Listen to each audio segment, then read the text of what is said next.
I may have forgotten to unmute the stream. I'm not sure anybody heard a single thing that I just said. Okay. We're broadcasting sound now, though, so let me know if anybody's coming through too loud, too quiet, whatever's going on.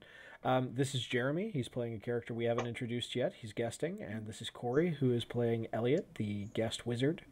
We're down 2 players at the moment. One of them will be joining us in progress. Thank you, Josh. We did catch that. And we, of course, have Morrook and Sir Arik playing as we go. Where last we left our game, our intrepid party had discovered that over the course of their travels, the cult, which had stolen a great portion of the wealth of the town of Greenest, as well as apparently several other surrounding hamlets, where I'm getting a lot of noise from somebody else's mic. Don't know where that's coming from. Okay. Shut up, Cordath. I don't think it was Sarah's snake. Such a loud snake. It's somebody's voice in the background. Somebody's talking to animals or something. That might be me. Hold on one second. Okay.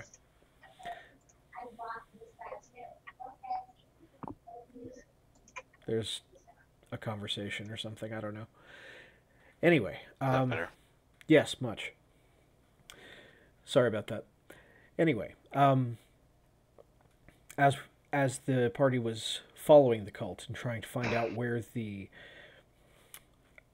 treasure was being taken, they had taken the time to link up with a comrade that they had made a connection with and freed from the cult previously, a monk named Leosin Erlenthar.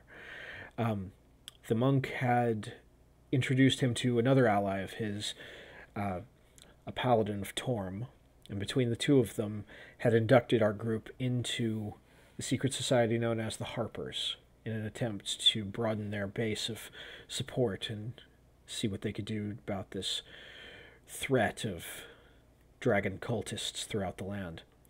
While the monk and paladin went about their respective jobs, the tracking of the cult was left to the party, who has now stowed away on a package train headed to the north, currently traveling westbound on a trade route before they turn northward up the Sword Coast.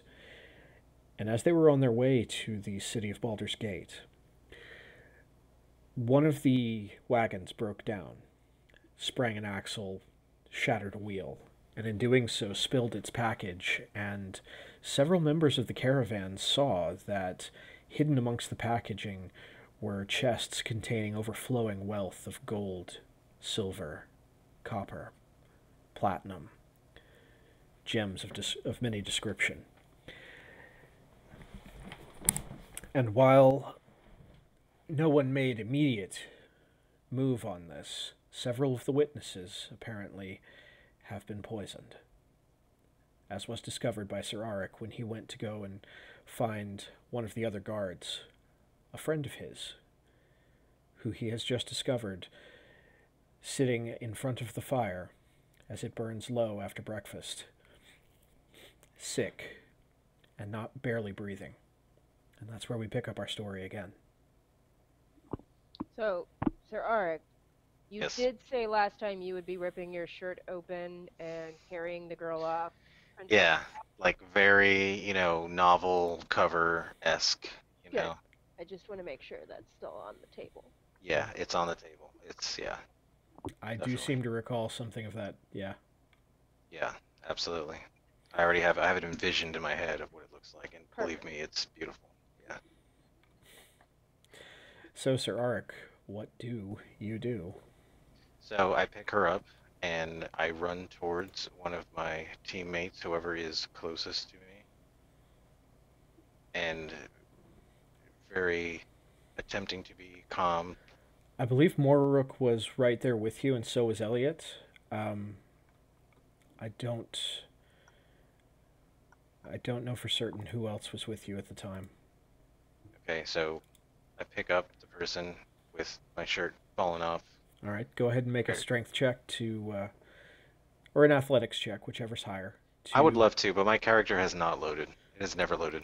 Really? Okay. Yeah. Let me go ahead and make an Can adjustment there. should we all make like a save check against swooning? Go ahead and try to reclaim your Might be character. fair.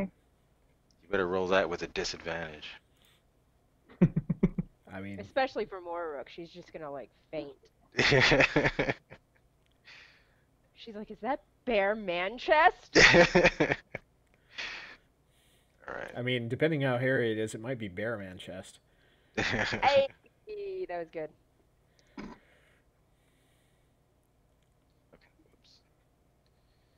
Strength is what I'm doing. Yeah.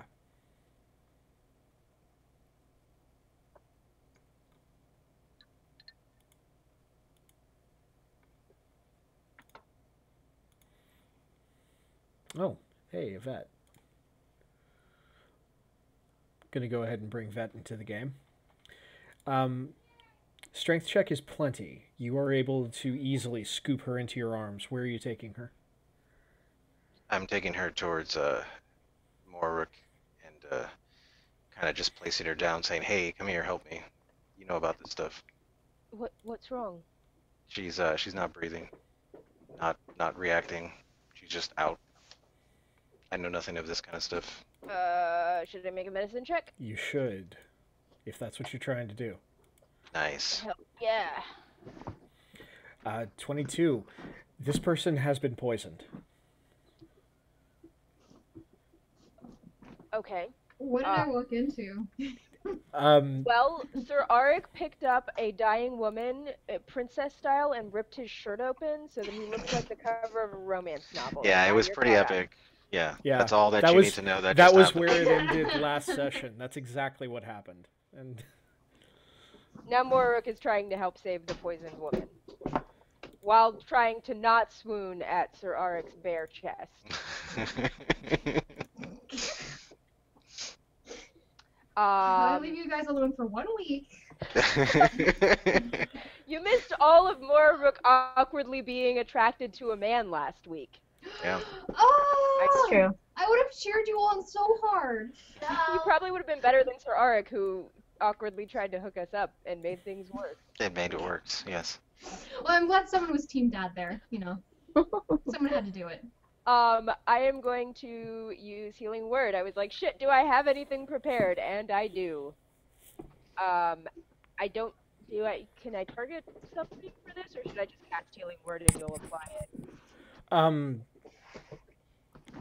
you can certainly try. Actually, I don't think Healing Word would be good. Maybe Crimson Fairy? No, I don't know if that does anything either. Have you tried sucking the venom out of the bite wound? I think she over ingested the course venom. over the course of the examination, you can't tell exactly how she was poisoned, but the shallow breathing reminds you of a very specific type of toxin that typically is made from flowers. Can This I, is like, nature check or something? you can nature check it, but you go ahead and give me an investigation check to see if you can determine how the poison was applied. Okay, investigation for determining how it was applied, nature to see if I can identify the plant. Yeah, sure. You can go ahead and make a nature check. That's not as nice as I would like. And that's even less nice. You're not at all certain how the poison was applied to her. There's the possibility, of course, that this was injected somehow, but because it typically comes from the thorns, you think, of something, but you can't quite remember the name of the flower. Based on the medicine check, you think you know how to prepare this as well. Okay, so I want to say, correct me if I'm wrong, but I want to say, and the Mora would know this also because she's used the spell before, but Healing Word or any of the standard healing spells don't actually do anything against poison. That's more like restoration, right? Healing word, I believe, is just for wounds, but let me double check it. It just says creature of your choice that you can see within range regains hit points equal to 1d4 plus your Right. spellcasting ability modifier. Yeah, healing word would not cure the poison. You do know that. Now,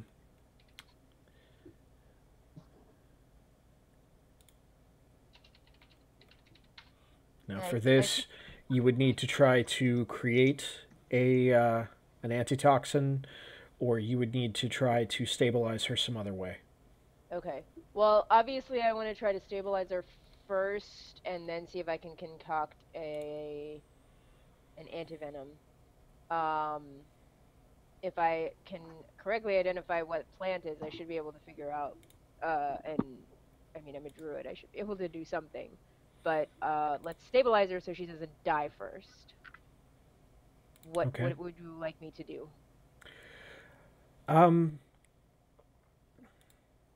Go ahead and roll a medicine check to see if you can, with what you have, try to find some way to at least make her more comfortable, to slow the fever, because she is absolutely burning up. She's sweating, but she's also not breathing very much. That wasn't great. I accidentally clicked to nature because it's right underneath medicine. Sorry. Okay. Well, based on the medicine check, I mean, you're able to take some of the water that you have and create a cold compress. Beyond that, you don't know much else you can do to keep her comfortable at the moment. Can I help with the medicine check? You can. You typically let me know if you can that you're going to assist with something like that, so I can grant someone advantage. But since she's already made a check, you can make a separate check. Okay. With the medical check that I made before, which is the more identifying one, can I tell if this is fast acting or slow acting? It does seem to have. Make a perception check.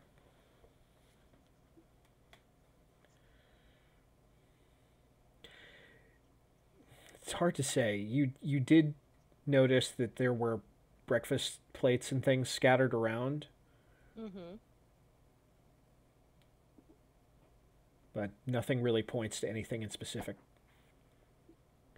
Right, but I mean, like, from her symptoms and what I think the plant is, would I know, or can I, like, see if this is, like, she's gonna die in, like, 5 minutes, or she's got a few hours of, like, extreme pain, but I can probably put something together. Like, he said she wasn't breathing. If she's genuinely not breathing, we're talking, like, minutes here before... He doesn't really know either. He just kind of grabbed her in a panic. He could have been wrong about that. Okay, that's fair. She's breathing. Her breathing is extremely shallow. Okay.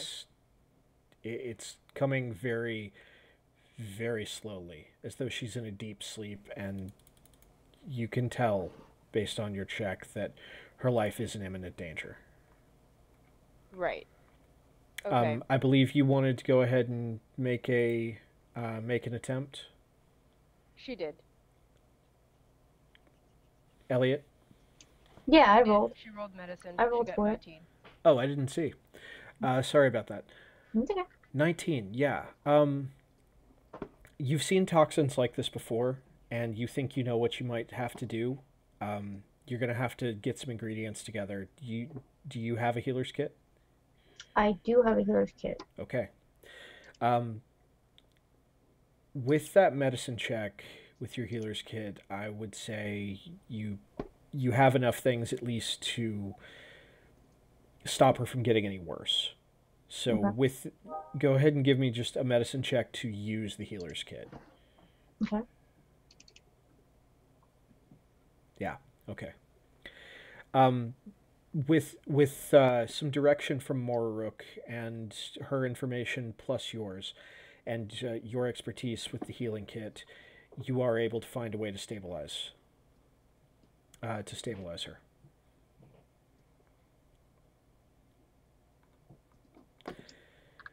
So she doesn't seem to be getting any worse, but she doesn't seem to be getting much better either.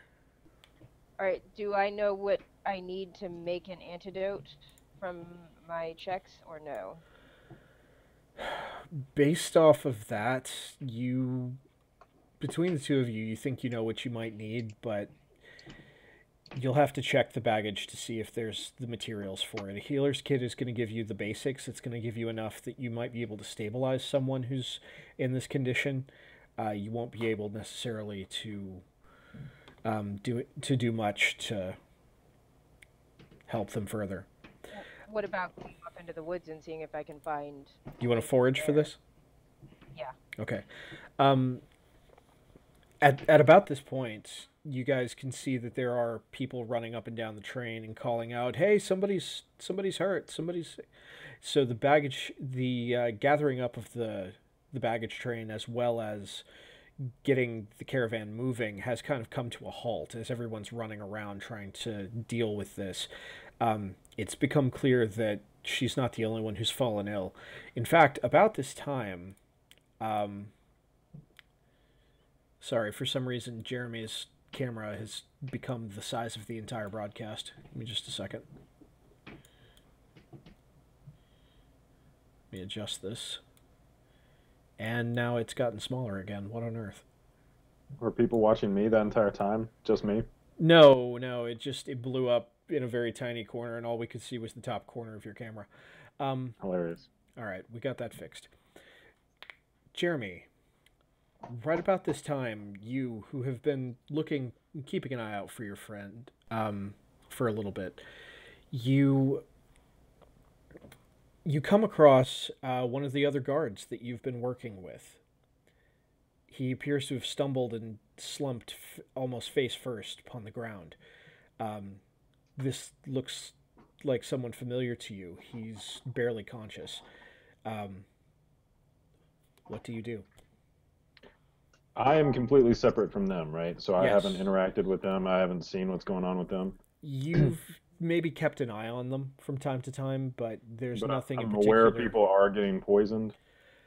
You're aware of it because you had to deal with it a little earlier. You resisted the effect, Okay.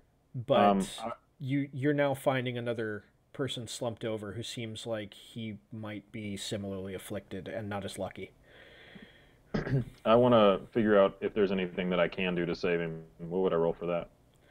Okay. Go ahead and give me a medicine check if you have medical training to examine him. Otherwise, if you don't have that particular club in your bag, go ahead and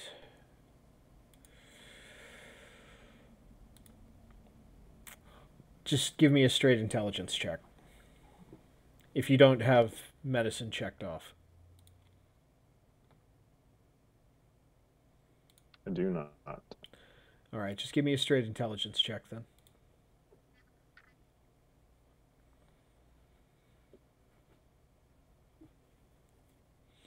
Okay. Yeah, you think that there might be time to save him, but you've got to get him to somebody with a medical kit. Okay. I have a medical kit. Okay, good. Without the training to use it, you're not going to be able to do much with it. So I would go ahead and see if you can't go ahead and take him somewhere where you can find a medical kit. Okay. If I happen to see him at this point, since make- technically I would recognize him. Make a perception check.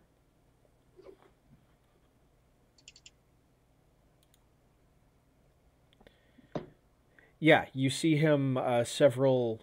You would actually have noticed him while you were bustling back and forth several carts down. But you've been so busy you haven't had a chance to actually do anything to call him over. Okay, so And I like, care about this guy, right? Huh? I care about this guy a little bit in some way. I mean, you're listed as lawful good, so Okay. how do you want to play that? Fair enough. I would like to start yelling, "Please, somebody help me! This guy's gonna die." Okay. Sir Arik, you, Morrook, and Elliot, and Valara all hear, "Hey, somebody help me! This guy's gonna die." okay, so I'll look up and I'll notice him, obviously recognize him, and I'll go ahead and run over there once the woman in front of me is taken care of. Okay. I'm gonna go to. I stand up. I look at Arik and I say, "Stay with her. If this is the same thing, I'm going into the woods to see if I can find anything to make an antidote. Make sure she remains stabilized." And then I take off after Elliot. So are we still in town, or have we left town yet? You've We're been on the on the caravan for several days. You got cozy talking with Elliot about books and romance novels and things. Oh God! It's true. Damn it! How'd I True. know? Well, you I didn't mean- exactly leave me instructions, so I did the best I could. I mean, that's what would happen, but like, yeah, no, okay. Do we have any camp doctors or caravan doctors possibly that I would know about? You guys haven't really interacted with the other caravan passengers. You don't know who else there is. All right, I'm gonna go like run over to some of the other caravans that I don't know people at and be like, hey, does anyone, or is there like someone with medical training? A I'm gonna cleric. try and find Well, a doctor you do or a know that cleric. Elliot clearly seems to be skilled in medicine, so helping. I mean, and you've just watched Elliot save this young guardswoman's life, or at least for the moment. Okay. Attempt to, at least. Well then, I shall ask Elliot. Is there anything that you need? Any assistance I can provide? Elliot just got up and ran off to. Oh, JK, never mind. Yeah, I mean, so you can follow Elliot. We're checking out. Someone should probably stay with sick lady. Well, Sir Arik is staying with sick lady. Oh, well. The new guy on the ground, should we like make the same medicine checks we did previously to see if it's the same thing? Well, you've run off into the woods, right? Or are you No, with I Elliot? went after her. I said I want to make sure it's the same thing and see like Okay. if this is affecting like multiple people. I'll need to get more than just enough for one. Right.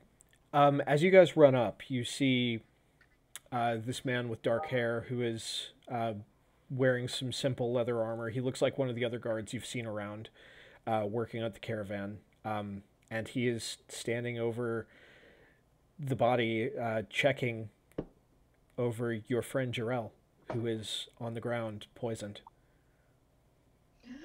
No! Jarell! We need his axe. Or Oh, a shit. sword. Okay, so we'll make medicine checks. If that's what you want to go ahead and do, yes. I basically mean, just he's want to know lying. if it's He's half lying on the ground at the moment. Based on your checks, Jeremy, you were able to determine yes, this is definitely poison. This is the same stuff that you were sort of resistant to earlier today, but he's sick and he's slumped over a wagon wheel. Nobody's bothered to move him yet. I So, literally just want to know if it's the same thing affecting him as affecting the other girl. okay, go ahead and roll a medicine check.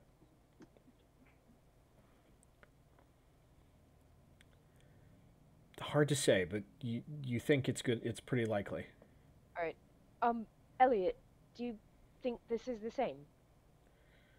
It definitely looks similar. I turn to Sebastian and ask him like what happened exactly.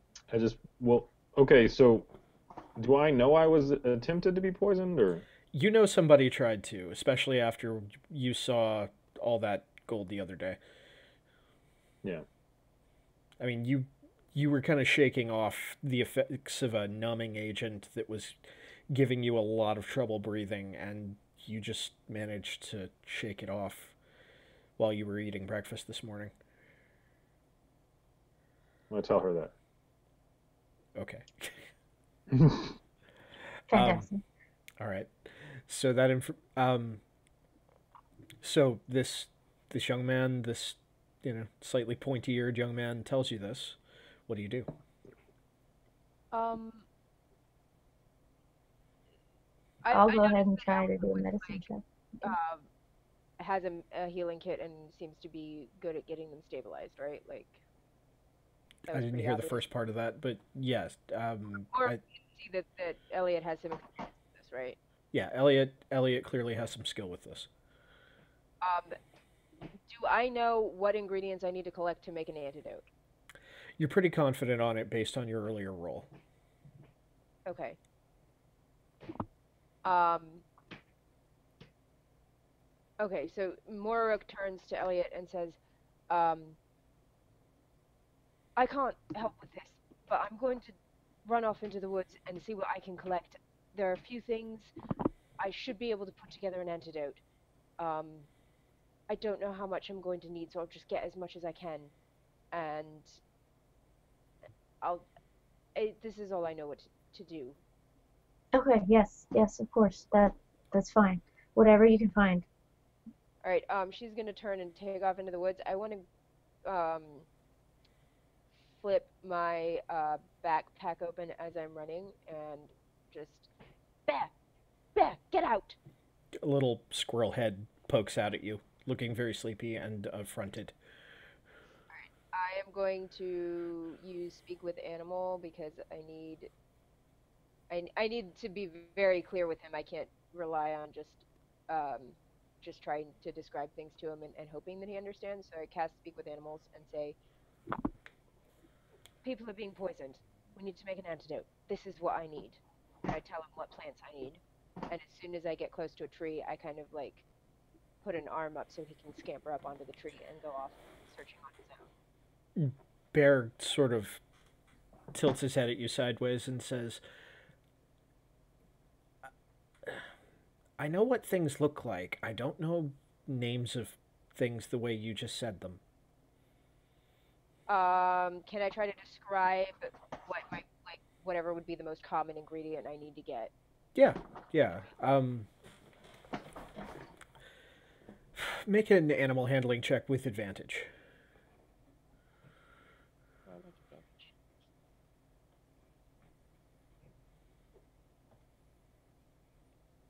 Wow. There's really that time. Considering, it could have been worse. It could have been worse. Could have been raining. I mean, it could always be raining. All right. Bear sort of lets this sink in for a moment as you describe the different plants that you need and sort of nods slowly for a squirrel. And then as soon as you get close enough to a tree, he darts off of your arm onto the tree and vanishes into the woods. Go ahead and make a survival check with advantage. Okay. Since Bear is helping you search.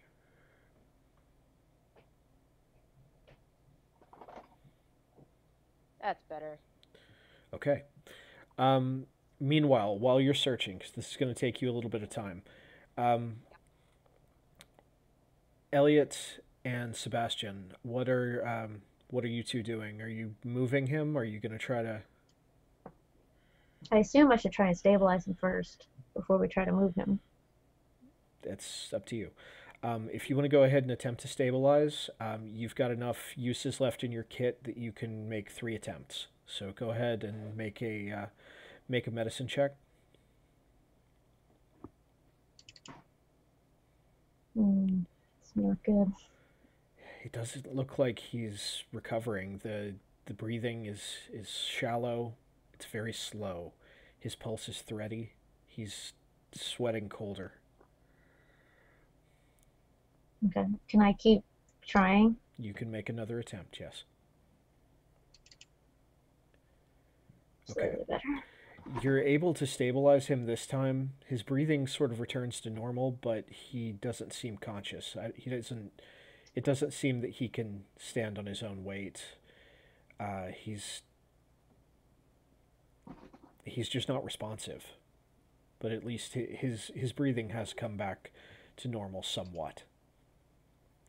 Okay, and this is just a question, but in my herbalism kit, is that pretty much just like tools for it, or would there be anything in there that could possibly help with this? That's tools for your herbalism. If you would like to find a use for those, you can tell me one, and I'll let you roll for it.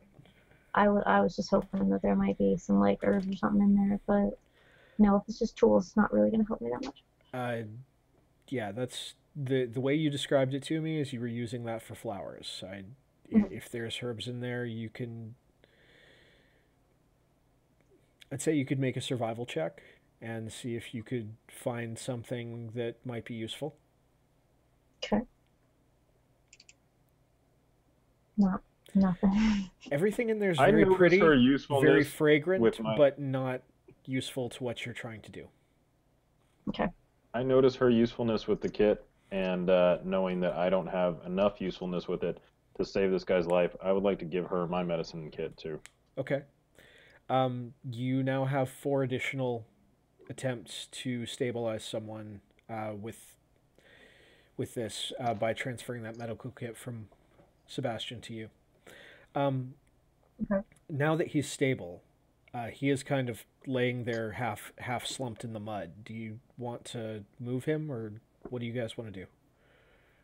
Yeah, I think we should move him so he's not just sitting here. Okay.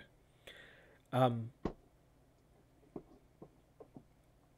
Go ahead and give me an athletics check. Sebastian, I assume you're helping, so do that with advantage.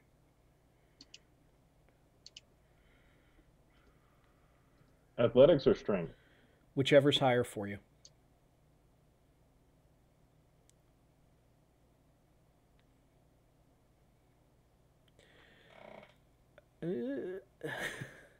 It's kind of a mess. It takes you a few minutes, but between the two of you, you sort of carry him. I mean, he's a heavy guy. He's covered in plate mail. He's got this horned helmet on, and after a few moments of pulling him and dragging him through the muck, you realize that those horns are his head. So it's not so much a helmet as it's a helmet attached around the horns. It takes you a while, and he gets even muddier, but you eventually get him back to the after about 10-12 minutes, you get him back to the wagon that you have been sharing with Valara and Morrook. So would that be with the woman who was poisoned? Yes, the woman who's poisoned is there with Sir Arik and Valara. And Sir Arik and Valara, as this happens, you see them dragging up the body of Jarell. So I'm gonna run over and be like, what happened? What's going on here? I assume that somebody poisoned something. I mean, there's way too many people down at this point that this could be, just a coincidence. Did they all eat the same thing or drink from the same cask perhaps? It's possible, but I honestly have no idea.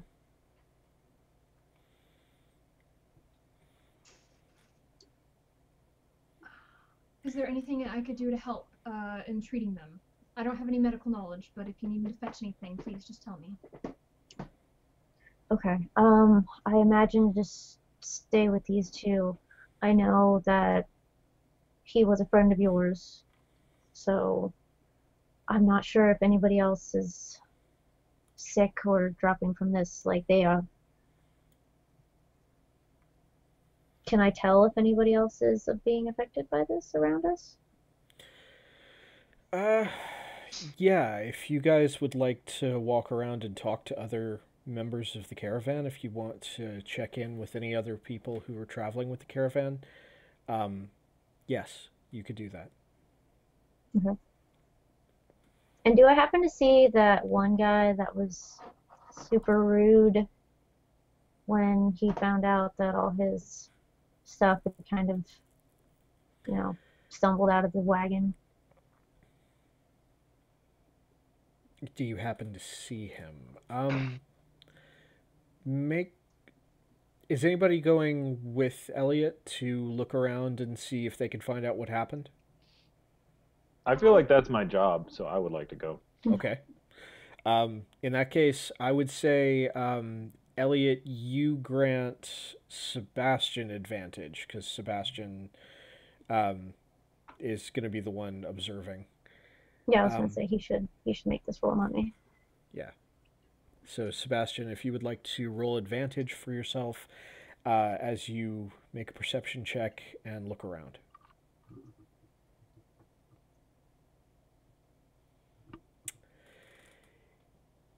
As you examine around the comings and goings of everyone over the course of several minutes, and you pick up snatches of conversation from people passing by, you're able to put together kind of a pattern. everybody who went to breakfast this morning um, sat down. They were mostly fine. Some folks seem to be sick at breakfast. Some folks seem to be sick um, just after breakfast. Whatever it is seems to be acting at different times. It may be that the food perhaps was poisoned.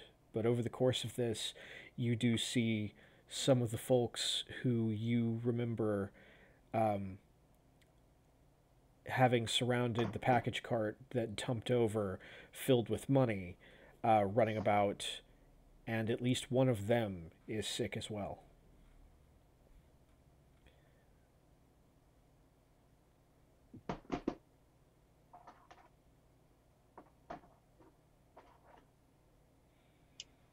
So does he basically communicate that to me? I don't know. I was waiting to hear if there's any reaction to how that is. Can you hear me okay? Me? Yeah. Okay.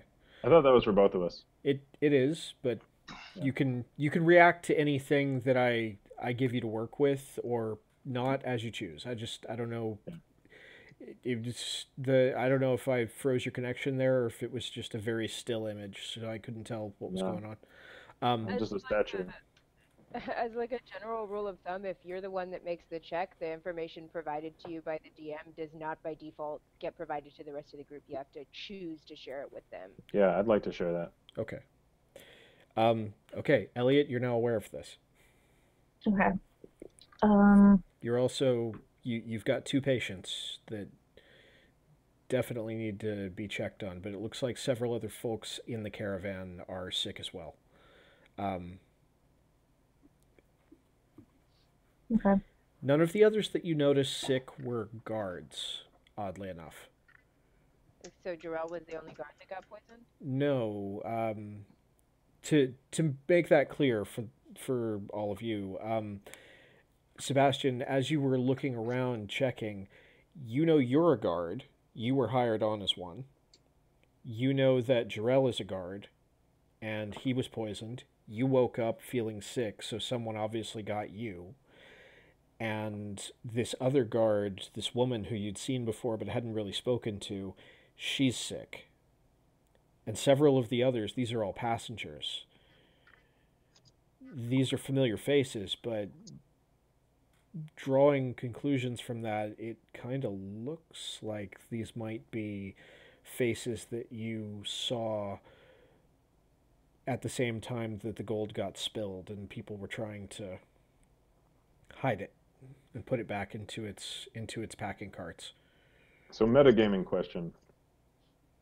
Like obviously I understand that's what's happened now, but at this point that you relate it to me as a character, my character can understand it too. Like I get it now and I can communicate that and we can run off that theory. If that's how you want to do that, yes. Okay. If you anything you discover in character, you can act on. Okay. It's fully up to you, like how you want to play your character. If your character is really dumb, you can pretend like he sees all of this, but it just doesn't click. On the other hand, if intelligence is your defining characteristic, you can jump out ahead a little bit, and I'll rein you in if you meta too much. Okay. Well, so I put it together that these were all of the people that were with me when I saw that. So it stands to reason that it was something retaliatory. And I share that. It's possible, certainly.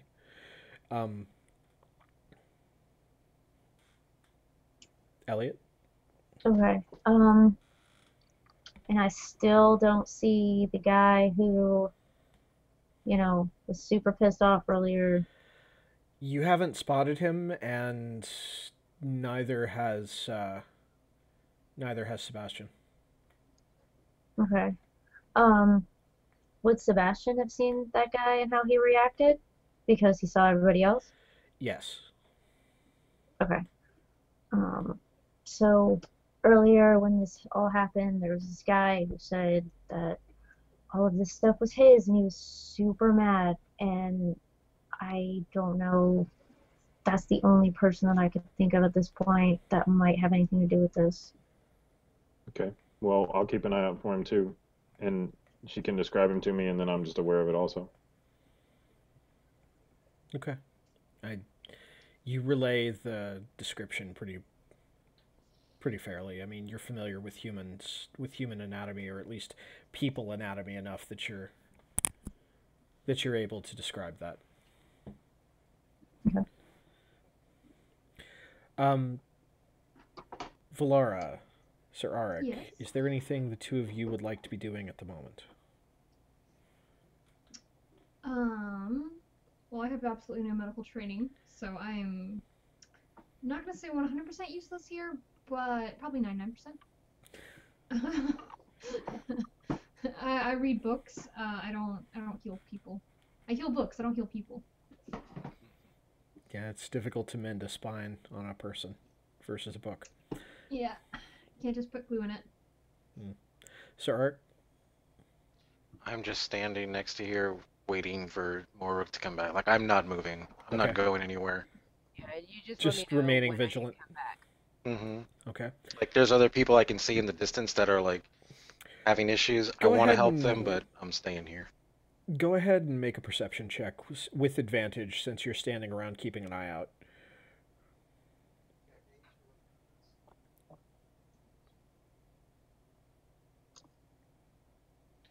How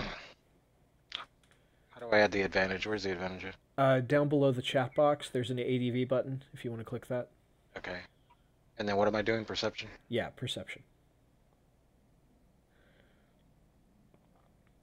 Very nice. Okay.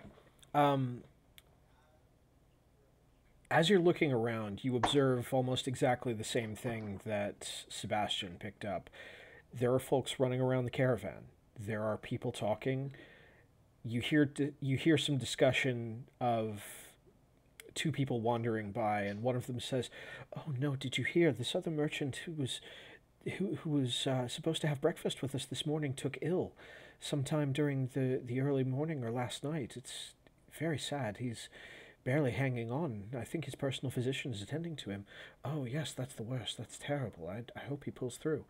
And as two other guards run past, they're discussing in very quiet tones what to do to protect the caravan since everything's happening the way it is. One of them stops and sees you and comes over to talk to you. Oh goodness, that's one of ours there that you're standing with? Is she all right? Is she all right? Well, I'm no doctor, but I don't think she's doing well now. Have you had someone see to her? Yes, I have someone out now looking for some remedies. Oh, God to be praised. All right then. We'll try to coordinate with you then, since you're sort of here in the midst of the caravan. We had someone we were trying to coordinate through before at the front of the caravan, but the captain is apparently retching his guts out in the woods, so I don't know if that means he's going to be all right or if he's just had a bad night. But in the meantime, would it be all right if we passed information through you as best we can, and we'll keep you apprised of what's going on? That'll be great, thank you. Okay, we'll try to coordinate what's going on so that we can defend the caravan. We're vulnerable here, but I'm very worried about making sure that everyone pulls through this, whatever it is. It's like everyone just had bad food or something all at the same time. They dash off down the caravan. It's a real Sherlock and Holmes there. I'm gonna turn to Ark and be like, it probably wasn't bad food if people were sick before breakfast. Like if it's been occurring over a span of time that wasn't a meal time, then this isn't from food. So this is on purpose, probably.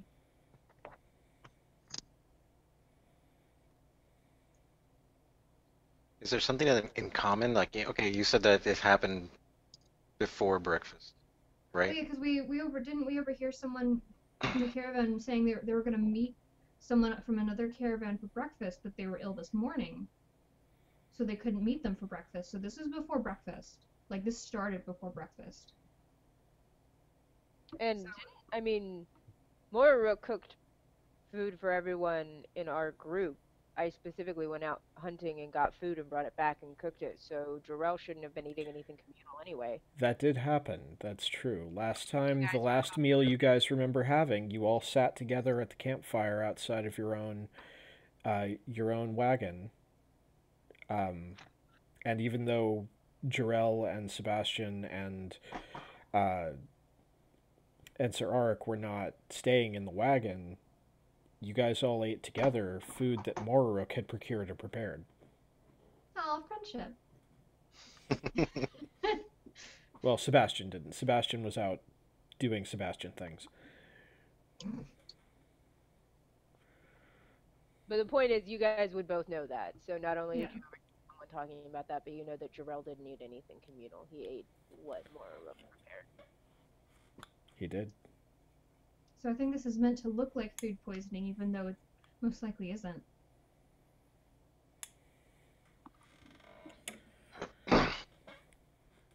But we wouldn't know that all the people falling ill are the people who. You wouldn't have put that together yet unless you think your character so- had. That's information I gave Sebastian based on That's what I making figured, a so. really good investigation roll. I won't make that leap then. Okay. And just let me know when Moraruk can come back. Okay. Anything to add to your compatriots' musings, Sir Arik? I'm just lost. He is just lost, like, in internal thought right now. He's trying to put the pieces together. He's trying to figure out what's the commonalities like between these people. Okay. Where everything started, where everything happened. He's very on guard, though. You can tell he's just like a heartbeat away from his sword.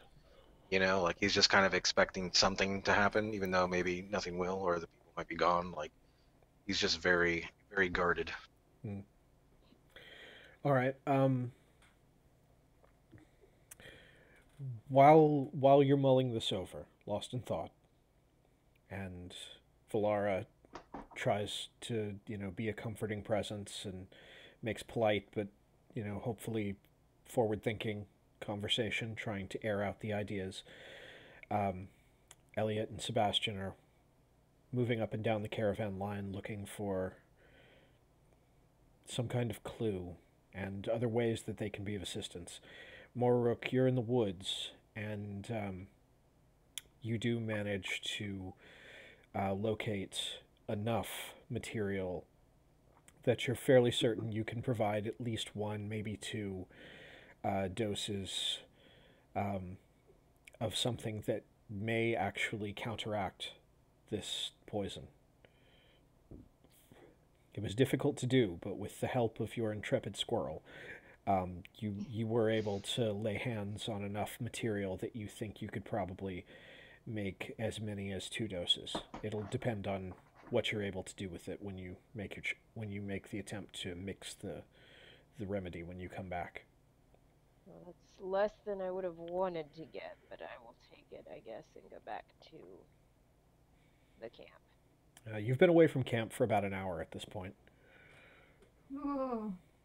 All right, I head back. I realized after I sent my character running off into the woods by herself that could be potentially dangerous. So, I'm just happy. And kind of imply maybe that you're a perpetrator running away. I But, Well, I told Arik what I was doing. yeah. And Yeah, but the Elliot. rest of the camp. So. But I'm gonna head back. Where's Bear? Is he with me now? Bear is sitting in your bag, munching on one of the special nuts you purchased. He earned it. Yeah. Okay. Yeah, I just go back beeline for Arik because that's where I told him, that he should stay there and wait. So I'm just gonna head back there. Okay. As you make your way back to Arik, you can see Valara is ministering as best she can to those two. You see some of the guards come up to Sir Arik and give him some information, and then dash off down the line. 2 others come up, headed the other direction, and then return from whence they came after they stop. Sir Arik, as this first pair of guards comes up, they let you know, Yeah, we've got a couple sick up at the front. They seem like they're going to be fine. They just need a lot of water and some rest. I think we're going to have to stop the caravan here for a day at least, so we're going to lose some time on some of the traveling goods, but better that people live than necessarily all of the produce makes it. And they wait for your affirmative before they leave, and as they're waiting, two more guards come up and give you essentially the same story from the back of the caravan. Yeah, there's a couple of folks who apparently they were eating something last night that didn't agree with them, and they're in a bad way this morning. Again, water, lots of water, keeping them warm, doing the best we can with that. It just seems like a really bad case of food poisoning, but not everybody is down with it, so I don't know what to tell you. I don't know. I mean, we could camp here, or somebody could have poisoned them to get us to stop, and then they can attack us at night or something while we're sitting here. It's very I mean, possible, sir. I I, think I, that's a scary thought. yeah, I mean, I obviously don't have, full say in it, but I'm just saying Um, that that is a possibility. well, with If we're respect, going to do that, we need to set some kind of perimeter guard around, but further away from it, so we can make sure that people aren't coming from a distance, as opposed to being right next to the caravan and they're just getting attacked, and then we're going to be surrounded. that's an excellent point. With your permission, then, sir, normally I wouldn't defer to someone who's roughly new to the caravan, but you seem like you know what you're talking about. I'll give out orders to circle up the wagons as best we can, and we'll bed down here and set a perimeter, and we'll. Perfect. All right. I would be, with respect, sir, going through the caravan master and the guard captain, but the caravan master has been busy trying to sort out the baggage and make sure everyone's still happy from what happened yesterday with that axle breaking down on that particular set of cargo, and the captain of the guard is one of the folks who's down sick. So, at least for the day, if we can continue to run messages through you seem like you've got a good head on your shoulders, and we would normally default to her, but and he just sort of trails off as he gestures sort of hopelessly to his comrade who you're watching over. Anyway, we'll be about it, sir. And he salutes you smartly and starts giving instructions to some of the other guardsmen and runs off. Very good then. I will. I head over to him after I see the guards leave. I have enough for one, maybe two doses. I'm not sure. It was tricky finding everything I needed, and I'm certainly not going to be able to get more than two doses out of this. So. Well, Sorry. About this time, Elliot and Sebastian, you arrive.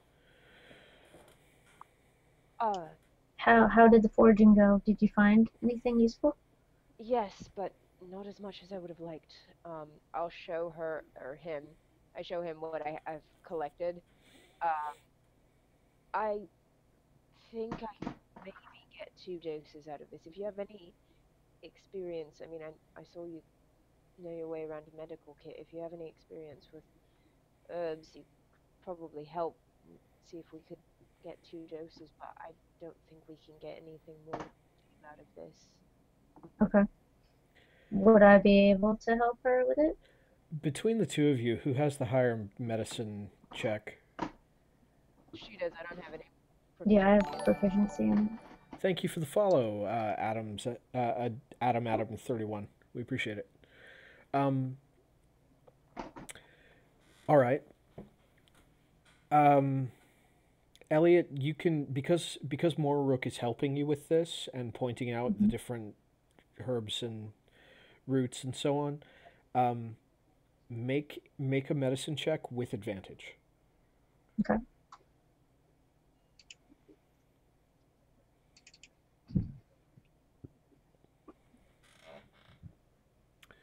Okay.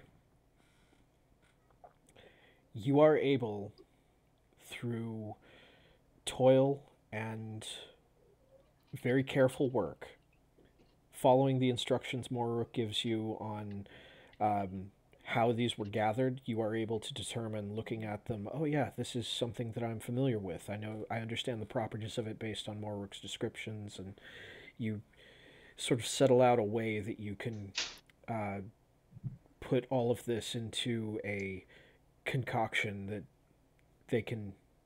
you can hopefully have them to drink very carefully, and it may actually it may restore them, but you're able to get enough for easily 2 doses, not 3, but definitely 2, and you can go ahead and administer that to your 2 patients.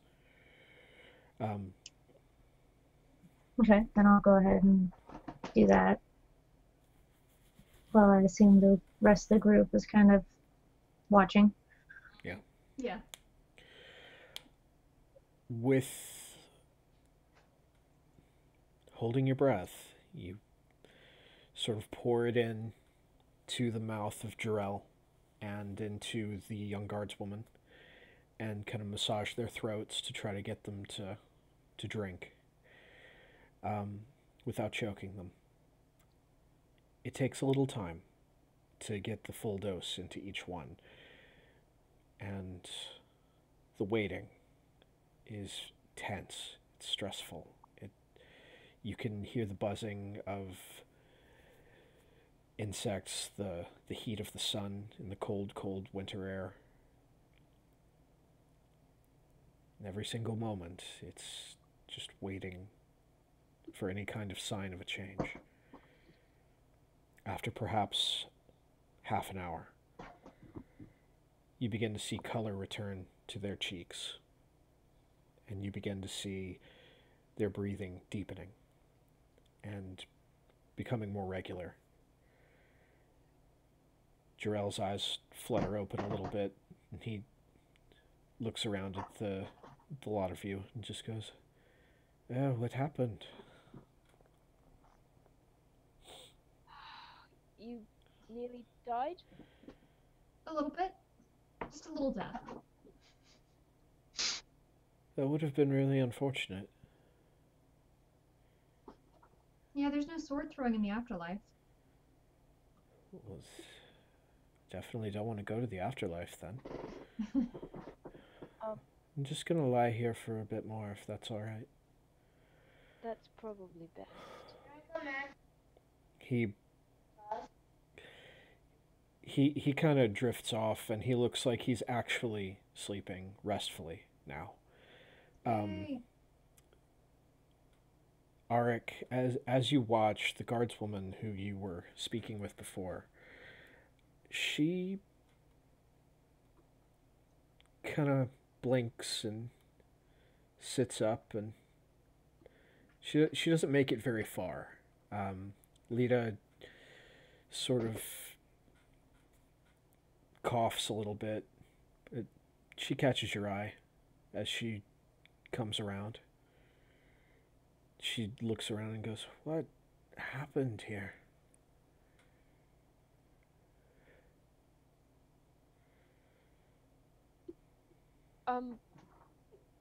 We think poison. Oh, son of a bitch, I shouldn't have had that 4th drink.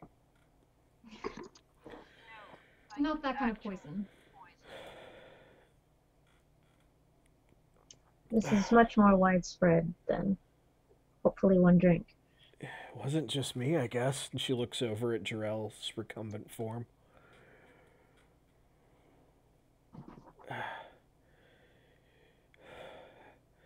I don't think I can stand on my own. You probably shouldn't stand at all. Yet. She kind of glances up at you, Elliot, and says, "What, are you my doctor now?" No. I mean, I'm yeah. your next best thing. Oh, We well, thank you. made an antidote, but only enough for 2. We think more people are being affected. Other people in the caravan seem to be displaying the same symptoms, although I don't know if anyone else got hit as hard as you, Jarell. I'm gonna roll for her to try to see if she can stand up.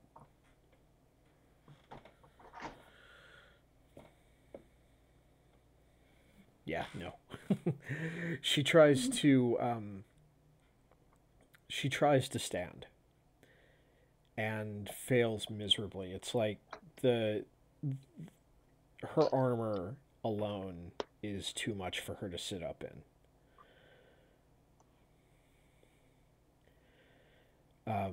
And she looks around frustrated, and she looks like she's about to start swearing, and she takes a moment and just calms herself as best she can, and she looks over. All right. I can't do anything. Where's the captain?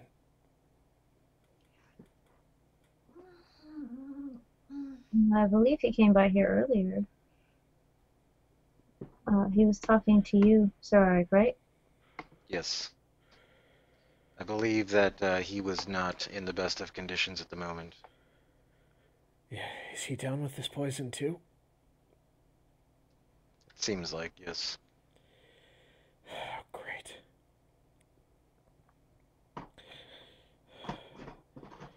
Okay. Listen, I don't want this to be awkward for us, so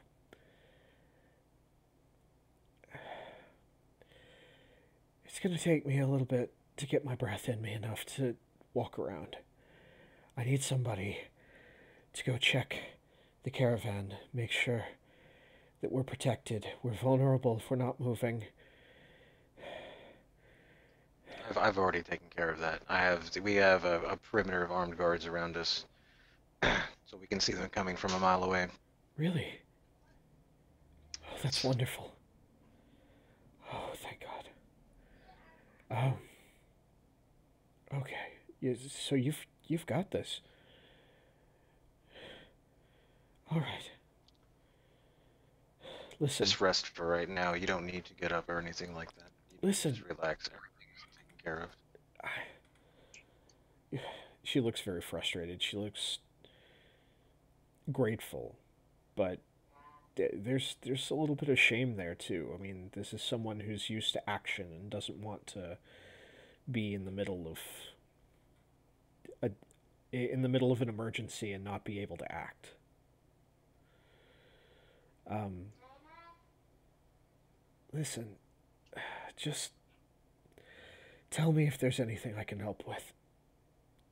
But you're right, I'm not any good to anyone if I'm not even able to lift my arms.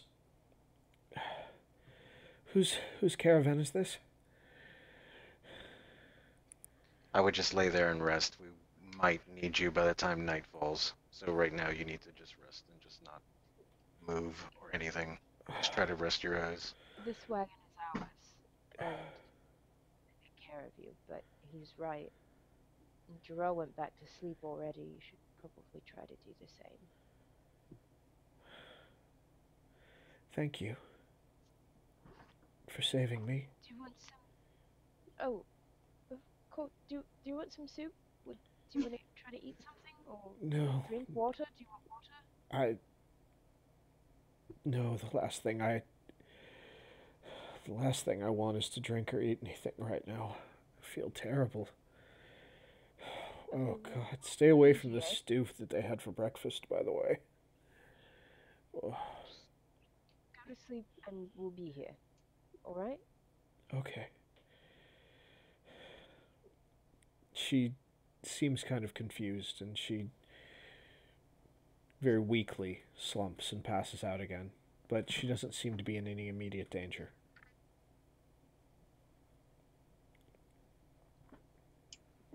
I guess as I get out of the cart, since we were kind of in there, I remember that I had Reaper out and he was summoned, so I tell him to kind of stay in the cart with them and to come get me if anything happens, Okay. anything changes.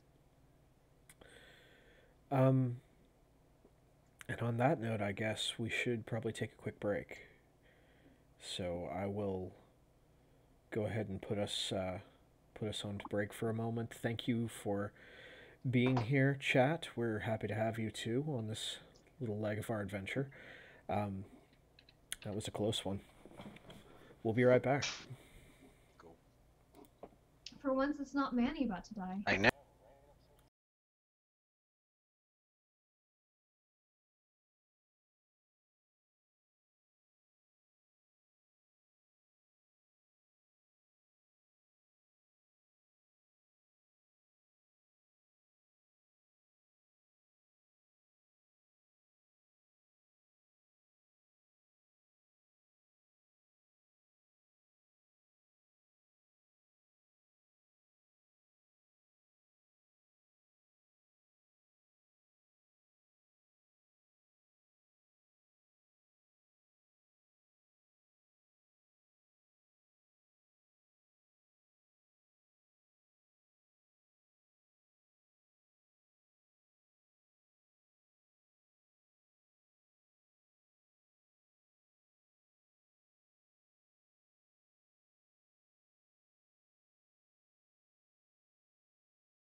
We sure we'll be are back one back. day. Sorry, there was yeah, XG6. Sorry about that. You just got here, and we were just coming back from break, so everybody was still talking about personal stuff. That's why I didn't bring it back on chat. But thank you for joining. We're happy to have you. And Spartan, we're happy to have you too. Your text is coming through bright blue for some reason, so I couldn't read your name, but that's cool too. Glad to hear you're enjoying it. So, guys, over the course of your long morning and afternoon, and it's approaching evening as the wagons are circled up. Jarell is recovering slowly from this bout with poison, and so too is Lita, who is recovering faster. She seems to be made of pretty hardy stuff. Oh, welcome back. I was just recapping that. No problem. I was just recapping that it takes you guys until early evening. The sun is just beginning to set, but with a little bit of help, you are able to coordinate the guardsmen enough that the caravan's wagons get circled up, and there is a perimeter of guards patrolling in alternating intervals, making sure that they keep an eye on the road and any potential methods of approach. Most of the folks who you have found, the guardsmen report in to you who have gotten sick. It's the symptoms sound to you very similar. And yet, the most affected, based on your observations, personally, Sir Arik, seem to be that it's a lot of the faces that you saw when you were nearby where the private guards were trying to clean up the gold. There's nothing definitive. Too many people who weren't there got sick too. But the ones who got the sickest were all there. But as you guys huddle up So I around wonder if like the gold is laced with some kind of poison or something. Interesting. You wonder if the gold released a poison? Or it's like laced in some type of poison when it fell over and everyone tried to clean it up. Those were the people that got the most sick. Whose gold is it? That's what I wonder. That you would have seen if you were. I think you said that he was there, right? He was there. Yeah. There was some guy who was like running around like trying to organize everyone, and when we stepped up to try and offer help, he basically told us to fuck off. He was really angry and very annoyed at everyone, and basically being a giant asshole. So, Is he sick? well, that's Elliot was looking for him and didn't see him, so we don't. Okay. He's the guy that Elliot described to you that you didn't see.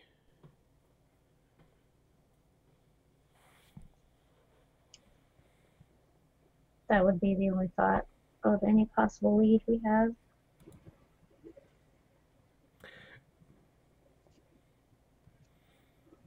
Might be worth checking out. I'd like to find that guy. Worst case scenario, we rule him out if he's sick too. If it is gold poison of some kind. And not food. I'm leaning towards it's probably not the gold is poisoned. What I'm thinking it might be someone who didn't want that gold seen may have sprinkled some poison around. That's what I would lean to also. And if that guy was there, if it was about all the people that saw it, then he'd be sick too. And if he's not sick, then it's likely him. But I mean, it's yeah. So we need to find this guy because he's either most in danger of being super dead or most in danger of being the poisoner. So is there any way we can go about checking to see if we can find him? You can check.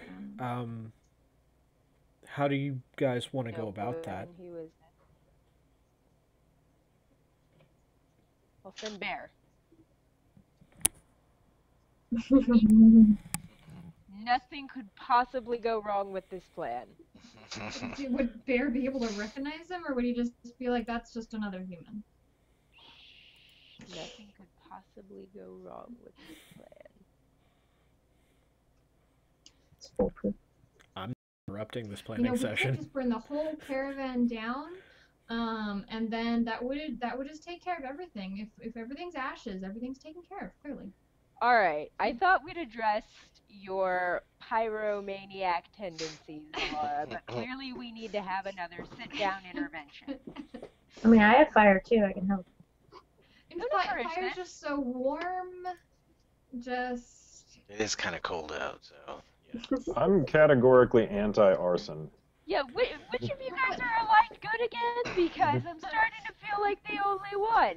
Fire is good, right? I mean, Fire is wonderful. It's the wonderful. goodest of goods. exactly. Like, You just suggested burning down an entire caravan.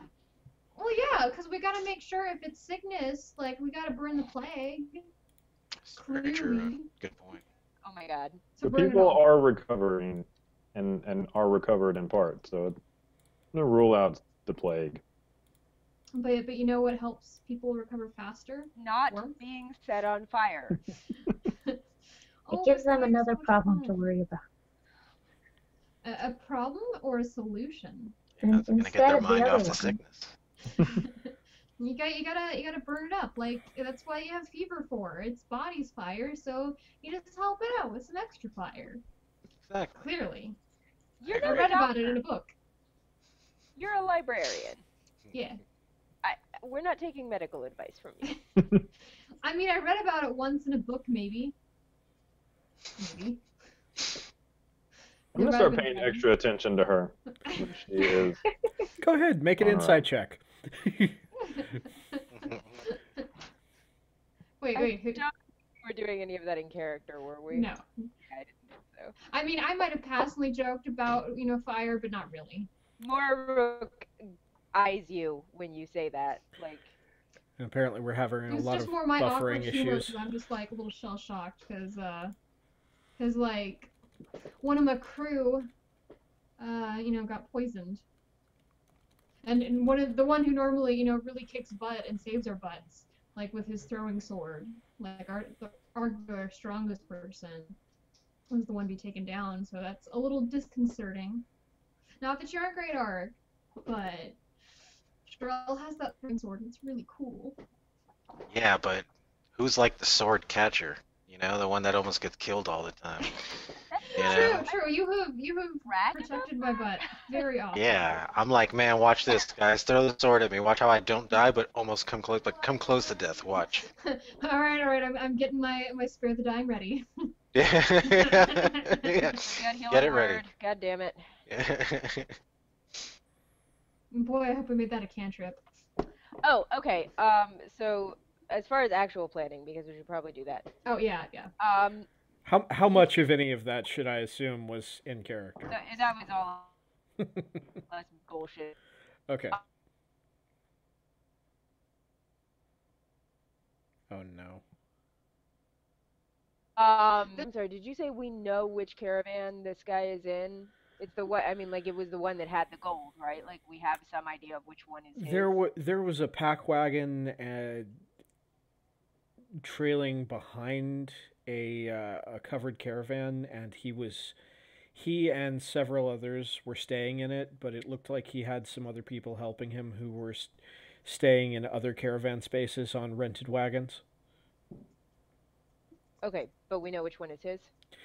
Yeah. We don't care about his minions. We care about Grand Puma. Okay. Well, if no one has any other or better ideas, I could use wild shape and spy on that caravan. What would be unobtrusive? Maybe a horse? There are lots of horses around. You could become a squirrel like Bear. But if he sees a squirrel in his caravan and he's not used to squirrels, might freak out a little bit. I mean, if he sees a horse in his caravan, like Well, I wasn't actually gonna inside the go, like, caravan, he's gonna be little. inside of it, maybe just stand outside as a horse, unobtrusively grazing nearby, and just see what I can pick up. Feel like they'd notice an extra horse. Normally, horses are kind of accounted for. They're a little expensive. All right, what about maybe a dog? Totally. Because a few people in the caravan have had a dog, haven't they? Like for guarding and stuff. Like Well, I Make a perception check Basically to the see if dog. you've seen any dogs.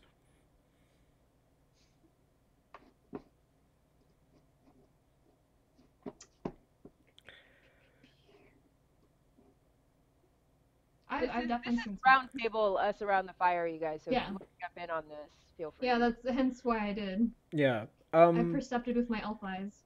Moraruk, the only dog you've seen has been curled up on you for the majority of this time. Oh my god, he's such a coward. I'm happy just spying. I've got, I got dark vision and I'm super stealthy, so I can just go creep around. What class do you play? He is currently Oh. a rogue, is what he's trying to say. Well, not that. Oh, okay. Yeah.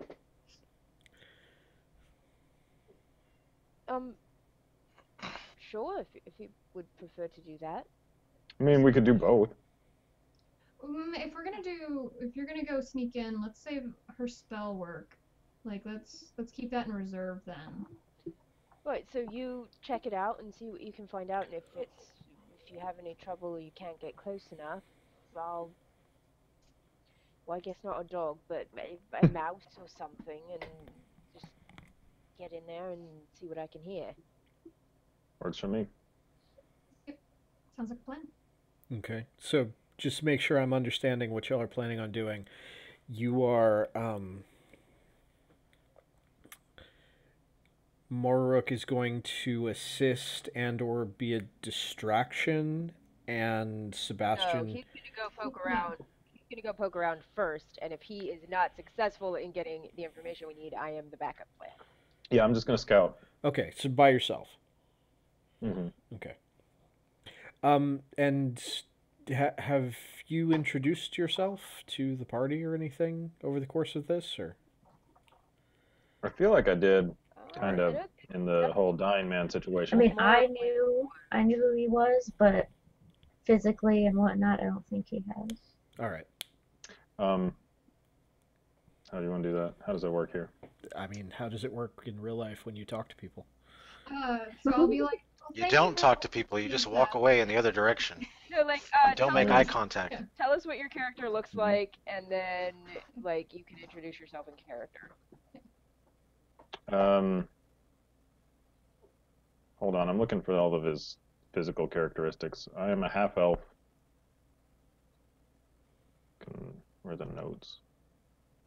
I am 30-ish male, 5'8", 150 pounds, medium build. Or I guess medium size. I guess that's a different thing than build. Yes. How many squares you take up? Mhm. You just take up one. And then in character, I'm Sebastian. I'm a guard guarding the caravan. And I'm very angry that this is happening. I'm very sad about it. And you know Elliot.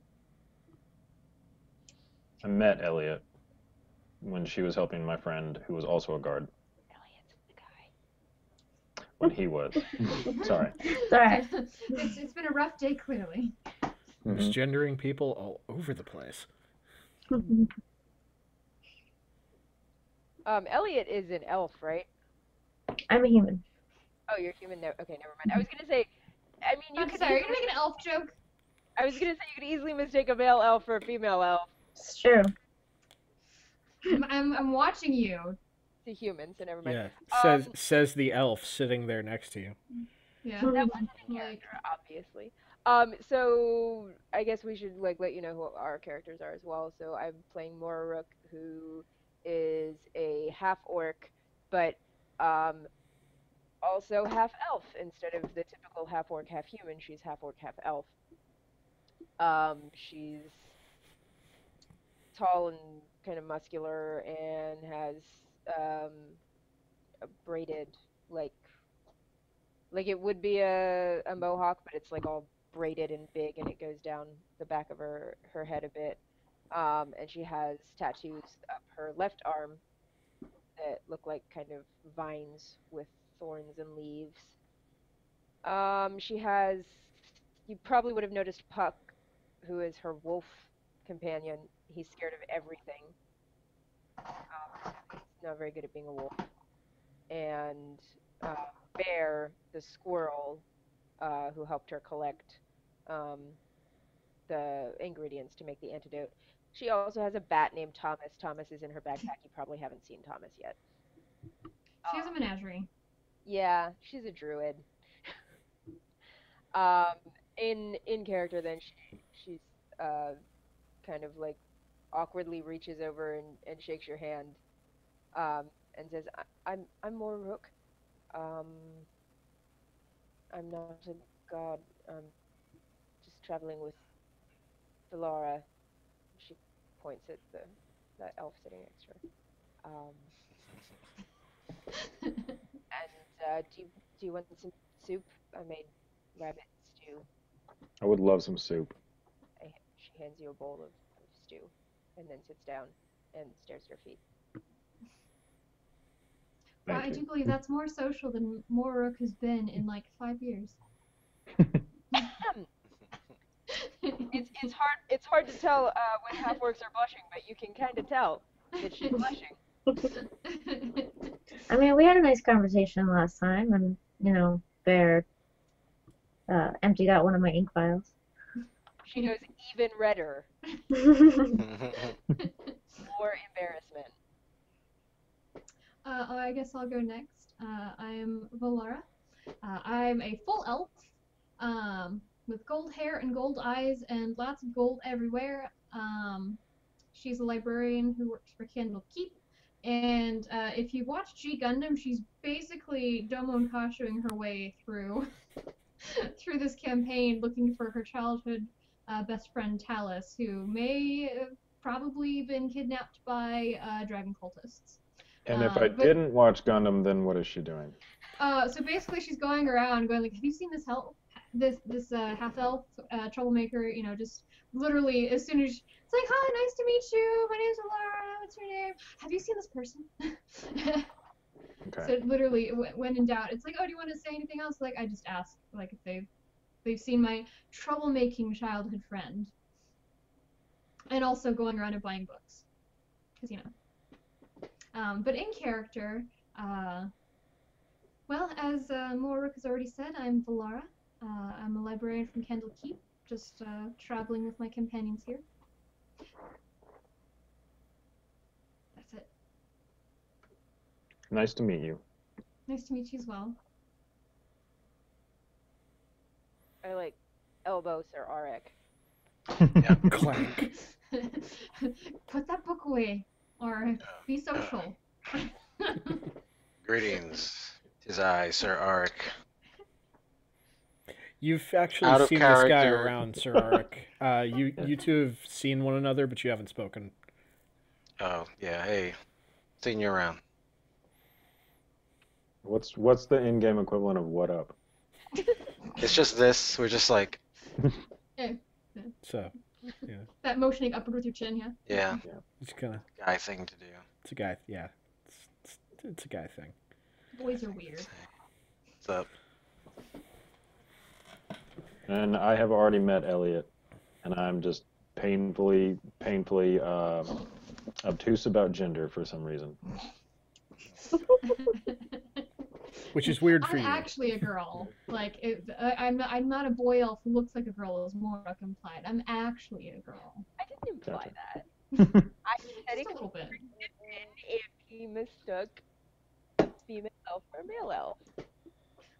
Looks a little bit, leans in a little bit, looks closer. It's like, do you really wanna keep digging that hole? Really? Shh, stop talking. Okay. I feel introduced. Okay. Fair Does enough. anybody... To our wacky band. Yeah. Gotcha. And the people that are sick are typically in your band. One of them, the one with the horns. The tiefling. Jarrell. Yes, the tiefling. Gotcha. He's Okay. a who likes card games, you know. Has a Real magic great guy. sword. I mean, Well, actually, sword. At which point Valora just like snorts a little bit of soup out of her nose, just like. Mora goes even redder, gets up, and just walks away from the fire. Into the wagon, gets inside. A couple of seconds later, there's a sharp whistle. Puck gets up and follows her in there. Well, at least we made our plan before all of these shenanigans occurred. But it's so hard not to just do that. She sets it up like, can't say no. I swear, I'm really actually a neutral good. I really am that good. Like, 100% good. So I guess Sebastian should probably go spy on Yes. Yeah. wagon. All right. I'm ready to go spy. Morrook, are you going to follow along, or are you going to stay here and We're be gonna like, wait oh, for well, him that to didn't come work? back. Okay. Yeah. We wait for him to come back and give us an update. Also, Sebastian, solo currently, mission. the wagon of extreme embarrassment. Pretty much inside. You're just in the wagon alone, feeling shame. Well, is Jarell in the wagon, you know, being sick and such? Yeah, yeah. Jarrell- Well, I went there under pretense of checking on Jarell and Lita, but, yeah. but like, I'm just happy Woo! Mark and Jarell is sitting in a wagon. with another person. Also, I mean, Jarell and Lita are both passed out. And only mostly dead. Yeah. Let's get back to Sebastian and the spy. And what time of day is it at this point? It's pretty dark outside. Is there something you wanted to do before Sebastian runs off, Elliot, or did you want to join? I wanted to call Reaper. Okay. Take a few steps like away from the group, and just do a little trick. What trick are you gonna do? As your I cat familiar just sort of materializes from the ether and wanders up to you. Wow. I wanted to ask my little buddy if he minded doing some spying for me. The cat flicks its tail disdainfully and watches you, expectant. And I call to, my little amulet, and All right, I'm awake. What is it? would you mind doing me a favor? Does it involve getting out of this stuffy thing? Yes, it does. Oh, Can I pet the kitty cat? God, yes. Can we have a kitty cat too, guys? Can we keep one? Yeah, there is in fact a cat with Elliot. Elliot is off away from the fire, talking to a cat. Just one pet. Pet the cat. Can you go with Reaper and follow Sebastian? You remember him? We met him a few days ago. Just keep an eye out, be another set of eyes, and also watch Sebastian in case, God forbid, anything happens. We don't know what exactly is going on. I suppose I could see what I can do. Just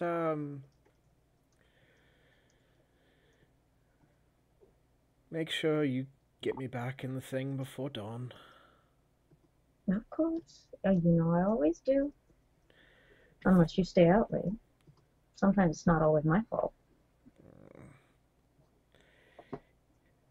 That is not the point.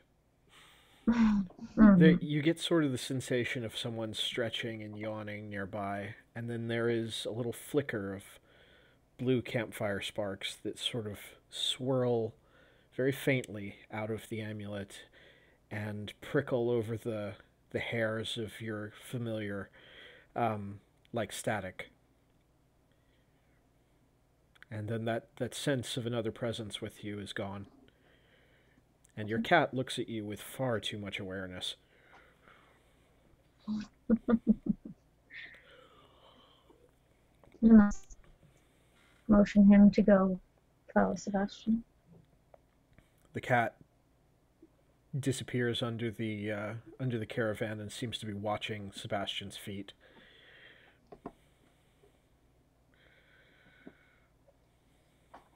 And then I'll go back to the group. Okay. Sebastian, you what would you like to do now that you're finished with your rabbit stew? I cannot hear you, buddy. I think you might have muted yourself. Oh, There that you makes go. a lot of sense now. Welcome back. I think because I am a guard, it makes sense for me to be out wandering around anyway. So I don't think there's any cause to be deceptive. So I'd just like to make a pass around his tent to see if there's anything that I can glean, and then from there I'll make another decision. Okay. There is it's much easier to see what's going on with the wagons at the moment because they've circled up, and while there is a good deal of space between certain wagons and tents, it's much easier to get across to it than it might otherwise have been. You don't have to walk quite as far. Okay. As you're walking, well, go ahead and give me a perception check.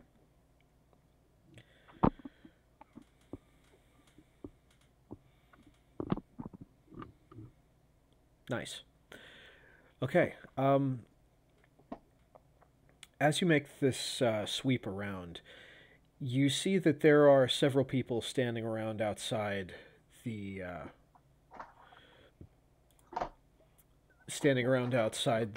wagon that you're headed toward. Okay. Do I know them? There are other members of the caravan that you've seen. Some of them are passengers. You haven't really talked to them. A couple of them are dressed similarly, but they mostly keep to themselves and keep their hoods up. You do see one of their personal guards, not a caravan guard, but like you are, hired on, but one of the others. Just specific to this particular wagon. They're standing around talking with one another. Can I glean anything from that guard's attire or weapons or anything like that? Make an insight check. It's tough to pick out anything in the dark, at least nothing that stands out. You do pick up that this guard is well armored and well armed. They seem like some money was spent on them, even if you can't tell much about their training or how well they can use the weapon that they clearly bear.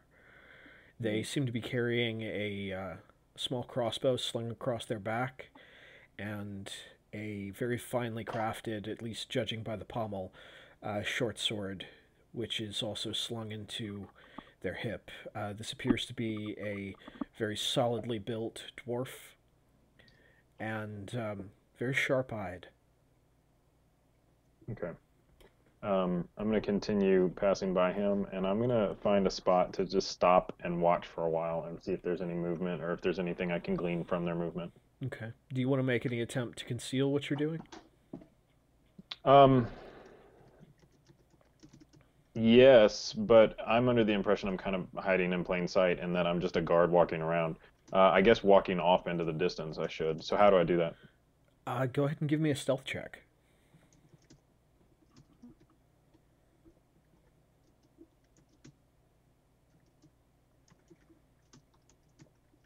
Okay. You sort of seeing enough shadowy spots that you can step into. You pull away from the glare of the campfire.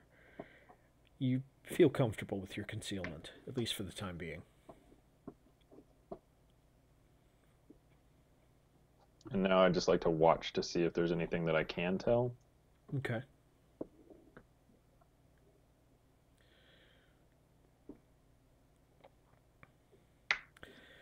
Go ahead. How long do you want to spend just standing and watching? Half an hour. Okay. Give me a perception check. With advantage, since you're going to be standing here for a while.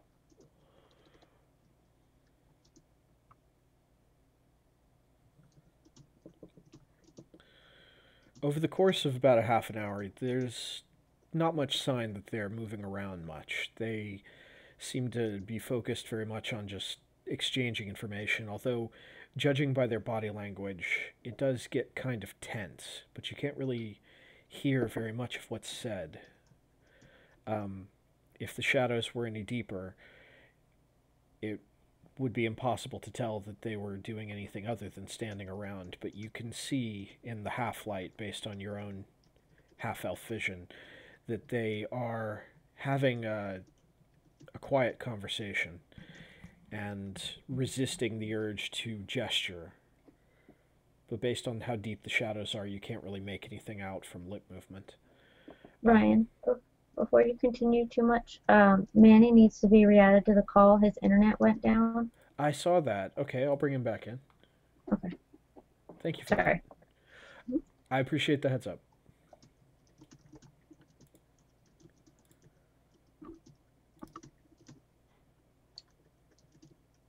You back, buddy?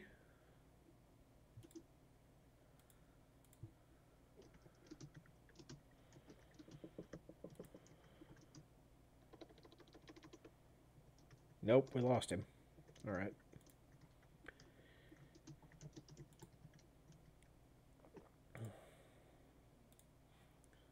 That's frustrating.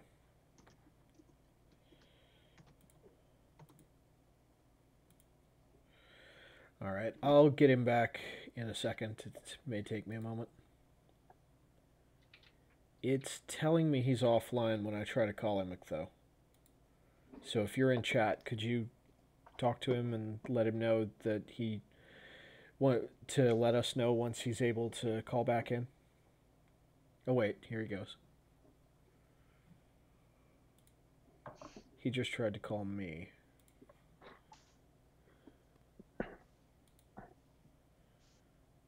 It's connecting and then disconnecting. I try to call him. Yeah, it's the same thing whenever I do it. Tell him he might need to reboot or something.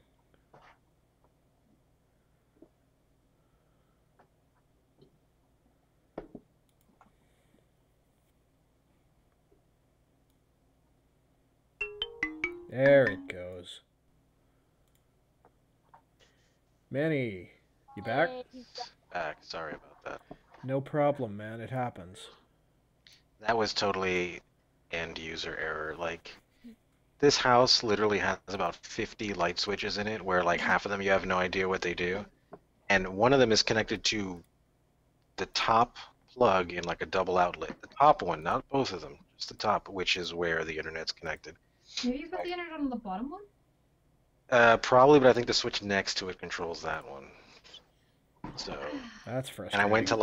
I went to run in and say goodnight to the kids, and I went to turn off the light, but I hit the wrong switch, and I was just like, oh my god, I just killed the internet.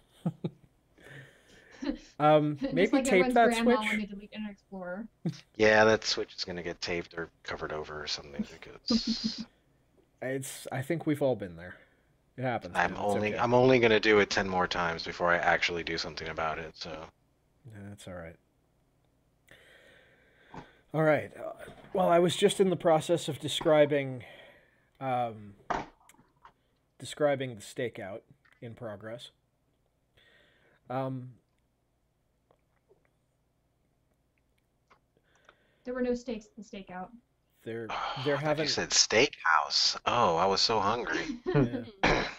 Sebastian, over the course of your time examining and watching, they don't look like they're going anywhere, but they do. But they do still look like they're talking. They do. They're agitated.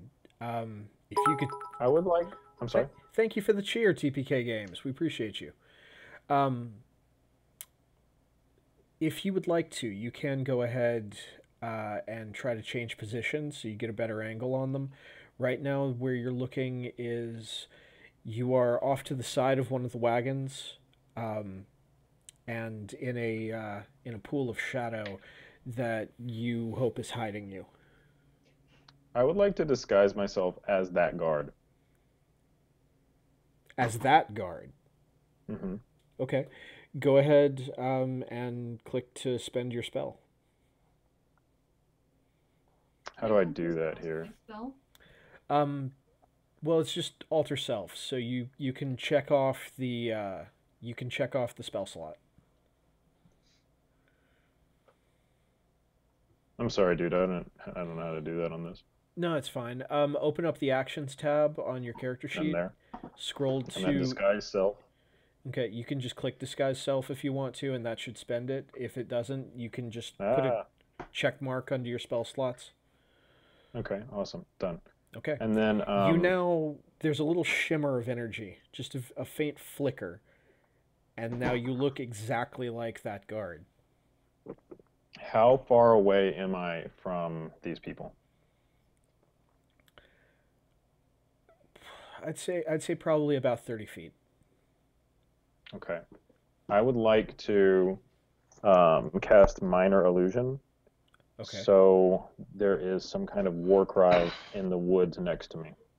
A war cry. Not directly next to me, but off to where if they're going to follow it to figure out what it is, they're not going to see me. Like opposite side of them. Okay. Like, if they're coming at me, if I'm here, they're going right over there. Okay. Yeah, I got you. All right. So you put your hands together and sort of send out the energy in your spell, and off in the woods, a few moments later, you hear everyone in what's the range on minor illusion again? 30. That's the range. That's the range to cast it. How far do they go before they can't hear it? Let's see. Casting time, 1 minute. Range, 30 feet. Duration, 1 minute. It lasts for a minute, and anywhere from a whisper to a scream in volume. Okay, yeah. So like a war cry. Yeah, this is doable. Okay, yeah. So you wiggle your fingers a little bit, and off in the distance, there is a shout that goes up, like just someone's barbarian cry echoes and rings out through the woods and trees. They definitely notice. Go ahead and make a deception check with advantage.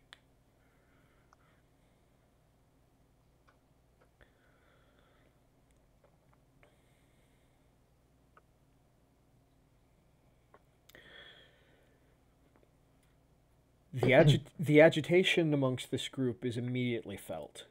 You can see that they immediately cluster up a little tighter. One of them starts pointing to the others, and then they look around at the dwarf, give him a little shove of the shoulder in the direction of that cry. Two of them slink off into the shadows, and the dwarf walks off that way. The fourth member of their party heads back to ostensibly their wagon on the opposite side of the ring of wagons from where you are. You seem to have cleared the area, bought yourself a little time. You also hear other guards beginning to head this direction. Other people have heard this. Okay. I would like to go back to the wagon that I was surveying, now disguised as the dwarf soldier. Okay. You are currently disguised as the dwarf soldier. And are you trying to hide what you're doing as you walk up? no. Okay. And is anybody else there? Make a perception check.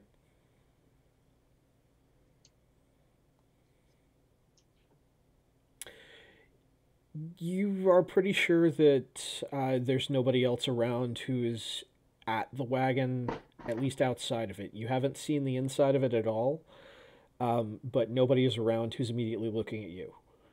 Okay. And from my surveillance, I can gather that the guy that I want to know more information about is in the wagon. If he is in the wagon, you haven't seen him leave. Okay. I'd like to walk in the wagon. Okay. You open the wagon. There's mostly just a heavy curtain that separates the wagon and its coverings from the outside. You push the covering aside and slip in quietly. Do I know this guy's name? You do not. Okay. As you are working your way in, you turn, and you see a man standing there. Hey, I just wanted to check on you. I don't know if that's just some dumbass out there, or if it's something that we should actually be worried about. I But told you not to come in here and bother me. Listen, look, I know. I'm sorry. I just wanted to make sure that you were okay. I mean, that's my job. what's with your voice? You sound That's- different. I'm not. Maybe I'm coming down with something. I don't know. I'll be sure you didn't catch whatever's going around with everyone else. Yeah, it doesn't matter. It's, as I said earlier, indigestion. I will be fine. I do not need you mothering me. I hired you for your muscle, not for your caring. Well, I mean, I take what I do seriously. I just want to make sure you're all right. I'm sorry about your indigestion earlier. Enough. Just go. All right, I leave. All right. Go ahead and as you're leaving, make a deception check to see if he buys the voice you were giving him. Okay. Yeah, no, he just kind of eyes you, and it seems like he can't get rid of you fast enough. While I'm leaving, can I kind of just, take it all in? You want to Just look a around? real slow back in myself out. Yeah, absolutely. Go ahead and give me a perception check.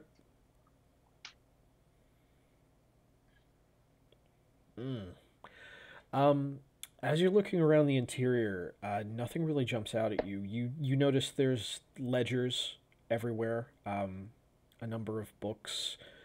There is a chamber pot, empty. There is a great deal of dry food stores set off to one side. It's labeled as such.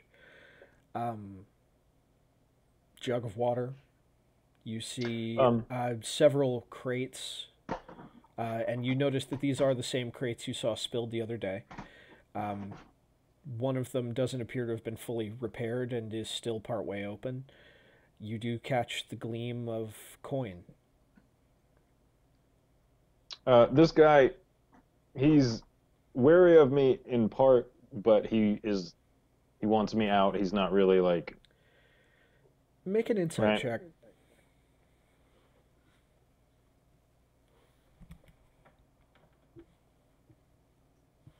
Yeah. He's tough to read. He definitely doesn't Um, want you in there, and you get the impression he doesn't trust the guard who you're pretending If- to be. If I can put my hand on a book on my way out, I'd like to use sleight of hand to steal it. Okay. Go ahead and make a sleight of hand check. I like this one. Stealing books. As you're on your way out, you sort of turn in place and, rotate in just sort of in mid-sentence as you're talking, and it sort of just disappears into your robe. Okay. So I'd like to exit, and I would like to, as stealthily as I can, change back into my own appearance and return to my group. Okay, go ahead and give me a stealth check.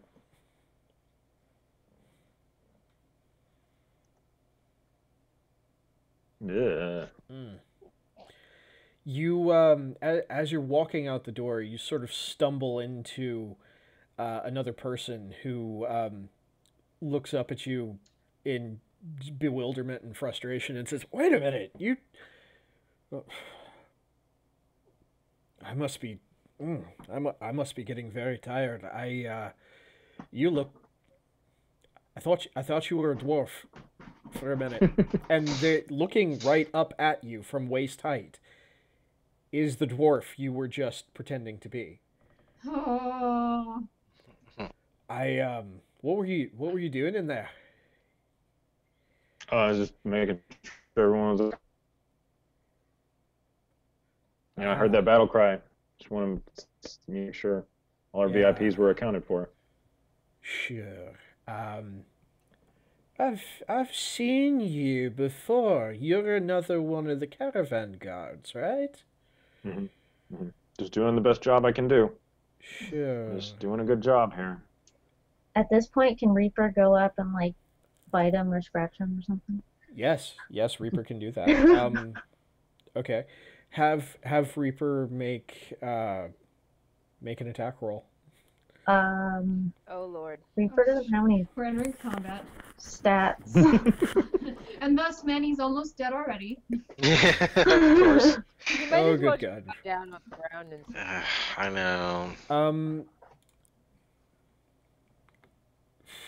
Okay, I'll go ahead I and mean, I'll you could, I'll like, roll just for try and Reaper. I've distract got him or something. I'll roll for.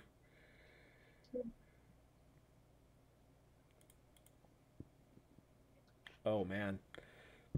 Oh. Does he So- actually murder someone? Reaper dashes out and just hisses and spits and just goes and dashes away. Okay. The guard isn't actually hurt at all. The paw swat just like kind of bounces off of a leather boot, and he just sort of looks and goes, "What the devil?" Ah, cats. I pat him on the shoulder and say, "Vermin everywhere. Watch out for yourself. I'm gonna go check on everybody else." You too. God, I hate cats. Fucking hate cats. He just I think we found the villain. Yep, right? It's the villain. and he stalks. Okay, so He stalks up into the caravan that you just exited. as I'm walking away, I'm asking myself, could what happened to me earlier that I shook off be reasonably explained as indigestion by somebody who didn't know it was poison? Like the least terrible version of it. No, it could not. You know that because you've been poisoned like this before, and you've also had indigestion before. I mean, especially growing up as you did on the streets, you know what it's like to have bad food. This Right, is so this not guy- like that. This guy could have been faking that he was sick to make it look like everybody else. It's I thought it possible. was clear that he was faking it was sick. And it was is- indigestion, nudge, nudge, wink, wink. Yeah. Go ahead and you can make what you want of it. The inside check I gave you is as much as I can give you with that result. You think it's possible? Okay. What is the book that I have? Okay.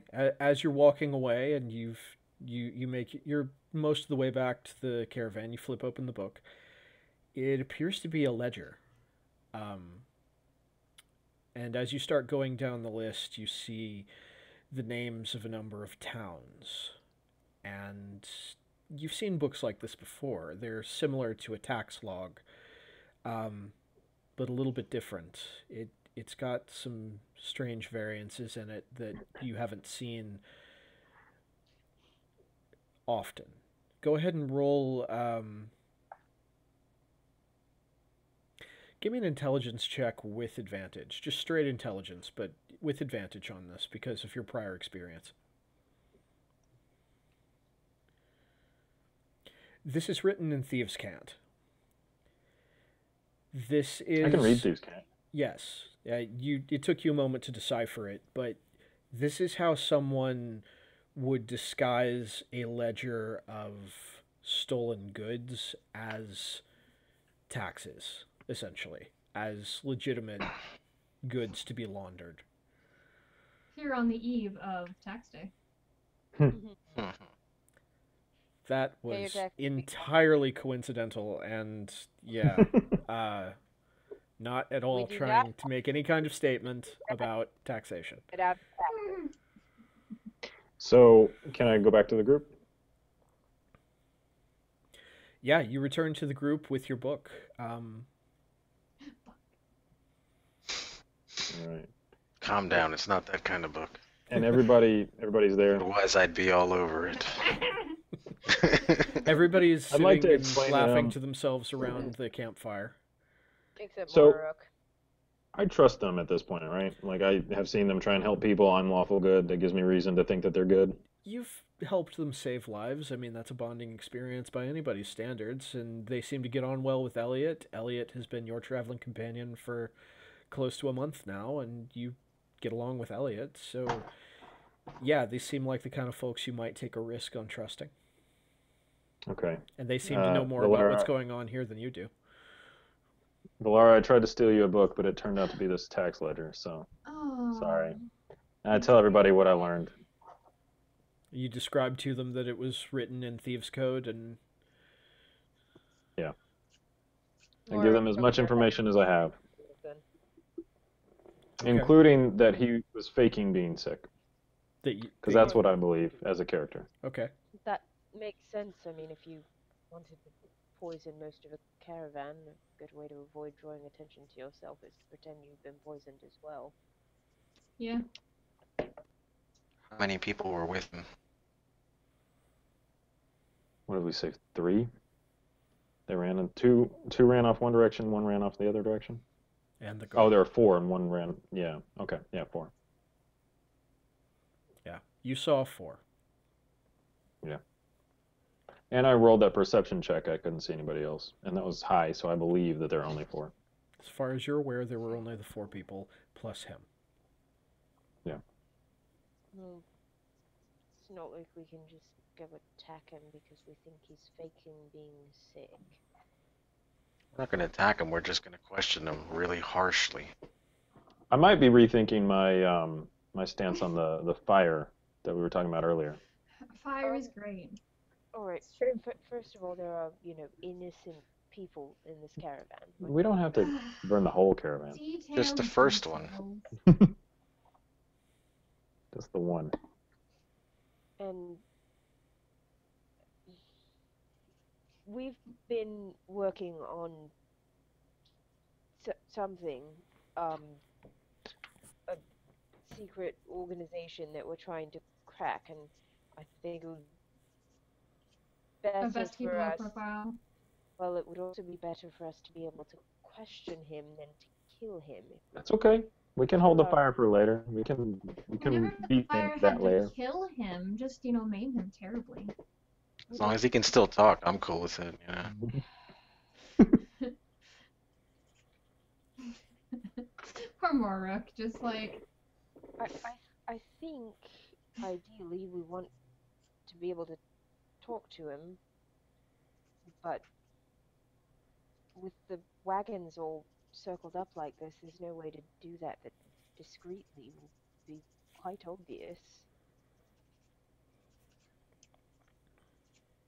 I could attempt a charm person spell, but if that doesn't work, I don't know how poorly that will turn out.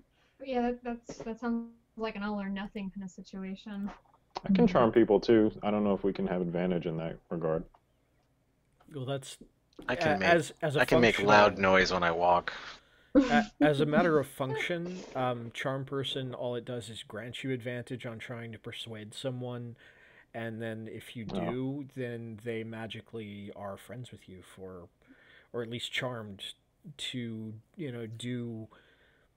do things that you would ask them might seem more reasonable to them. Talking to you and revealing things to you might seem more comfortable to them.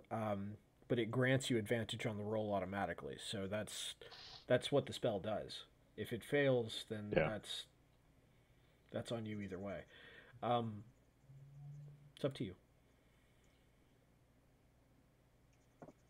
I see to you guys at this point. Now you know everything I know. What do you think? I think one of us should create a distraction while the other ones go and grab the guy. What kind of distraction? And please don't say fire.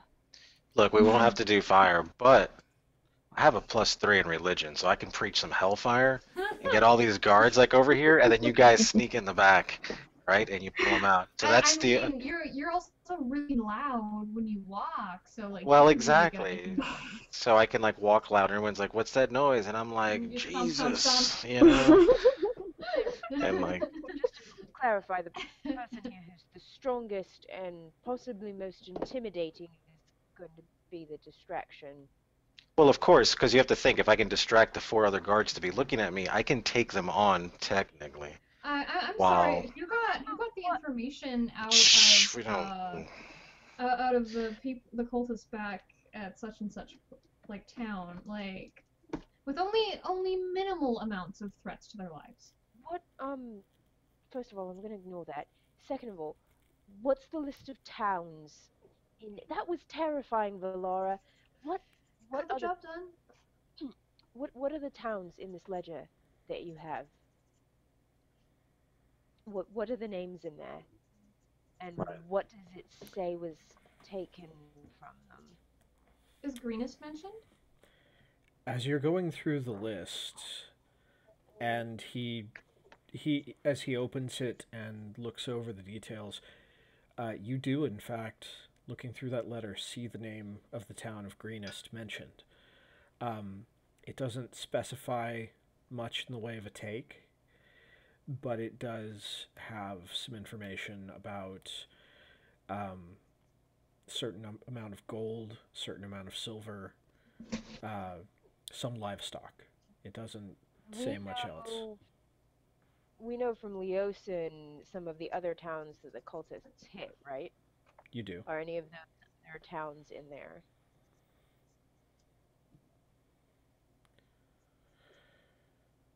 There are some that have been hid in there.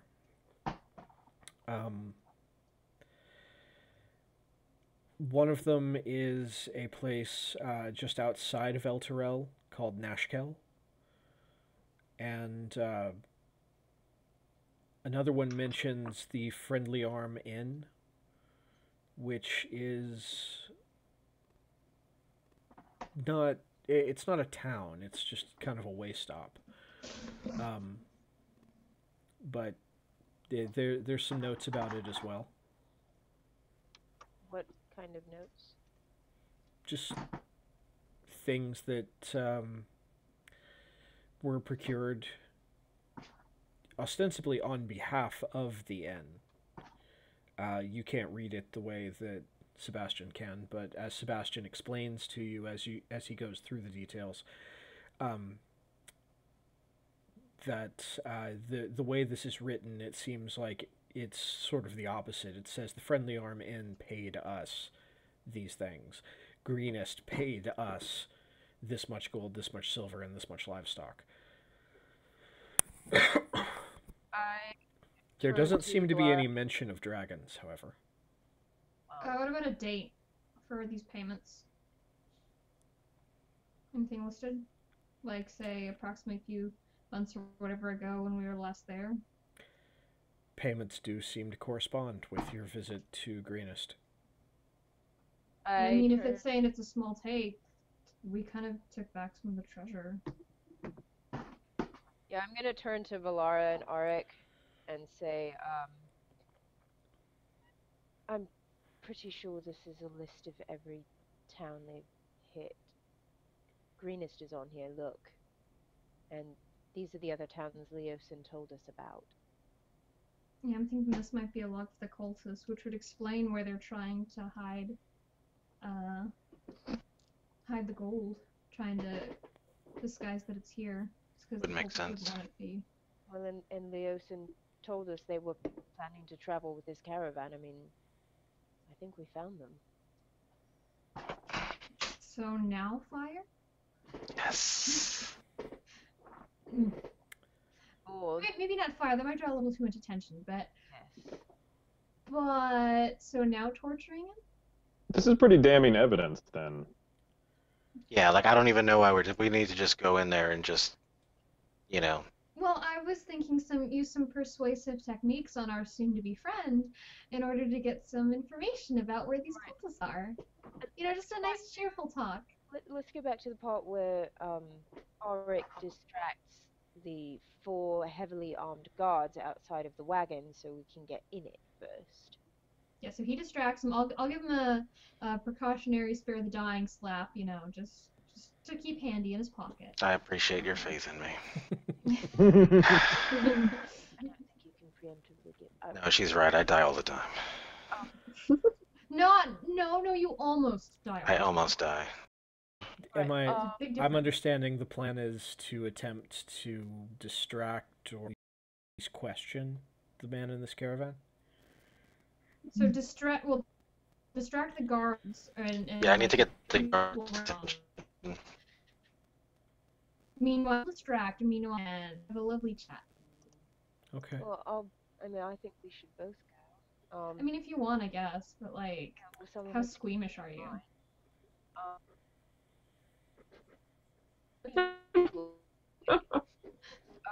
Can you and Elliot, can you kind of keep watch outside the wagon while we question? Yeah, we can do that. Let us know if Auric needs help. Sure. Okay. I'm okay. However you guys want to operate, I'm okay. I'll assist. If that's how you guys want to proceed, then that is where we'll pick up again next episode. Because we are right at time. This is a short episode. Wow. I thought we go to 9:30. Yeah, I thought it was 9:30 last time. Oh, Yeah, all right. For some reason, okay. Well, we've got And I half. now- mentally logged I'm so 8:30. sorry. I was about to cut us off half an hour early. Wow. This is really throwing me off with the other Sunday game where we go right at the hour as opposed to at the half hour. Okay. In that case, right about that time, a voice kind of comes out of the caravan, and Lita says, "What are you guys talking about out there? Nothing. Can't just No, go that's- roughing people up. You don't have any Well, I'm authority Sorry, over the." that's a legit plan. I, Just, you know, a little bit of torture, just a little bit. It's a she lot sort more- of drags herself to the edge of the wagon and pokes her head out and says, "Listen, I don't know what you guys are mixed up in exactly. And if somebody's poisoned the caravan, believe me, I'm the first person who wants to see them strung up. But you don't have any authority. The moment we get back to town, if somebody complains or points a finger at you, the law comes down on your heads." I mean, For doing what? For having a friendly conversation? that did not sound like a friendly conversation. I mean, at least talk to the caravan master. He got a little drunk, and then he tried to punch me, and so How- I had to defend myself. How well do you know the caravan master, Lita? Pretty well. I've traveled this track a couple of times. I mean, he's a hard ass, but he's fair, he's good, he's, law-abiding, which I'm beginning to wonder about some of y'all. Is there any chance he could have been bought off with enough gold to turn his head and look the other way? I mean, it would have to be a lot of gold.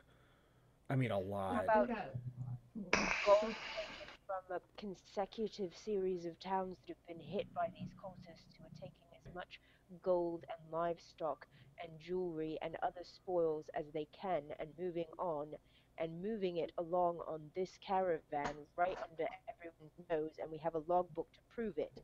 Make a Yeah. persuasion And check this is with so advantage. organized. Make a persuasion check with advantage.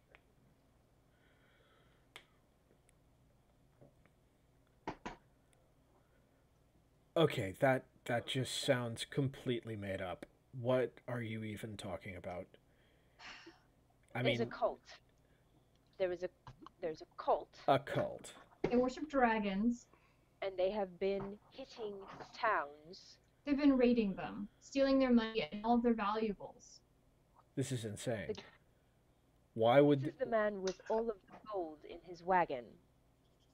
What in the world The one makes that you was so think this man's angry. mixed up with a cult? I'm gonna pick the logbook up and put it down in front of her. This. She leaves through it. Okay, I mean, this is like a shipping manifest. This doesn't say anything about a cult. No, no.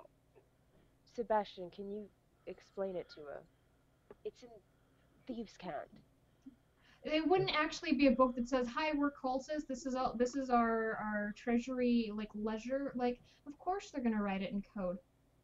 But all these towns that are here, these are all towns that have been hit along the way by the cultists. It's too much of a coincidence that around the same time, in the same order, all of these towns would have these transactions for large, like gold and silver and just materials. Like these aren't rich towns. These are villages. They wouldn't easily part with so much. The caravan could be the cover for the entire thing. I'm happy to take this to the caravan leader and have all of the hired guards surround the wagon and hold him in arrest until we get to a town. But I have no confidence that the caravan leader hasn't been bought off. I'm honestly a little more worried about the guards having been bought off. Well, I wasn't bought off yet. You mean the hired guards for the caravan? Yeah, like we found one or two good ones, here in our party right now. But there's no guarantee that others weren't paid off. If everybody was paid off but me, I am gonna be pissed. Why don't we just hijack the caravan, take the money, and then give it to some of the guards so they don't go into the dragon or anything, and pretty much pay everybody off. And then beat up the front guy or set him on fire or whatever we're doing. She glares at you and says, "You are not at all the man I thought you were. If you're not making a joke right now."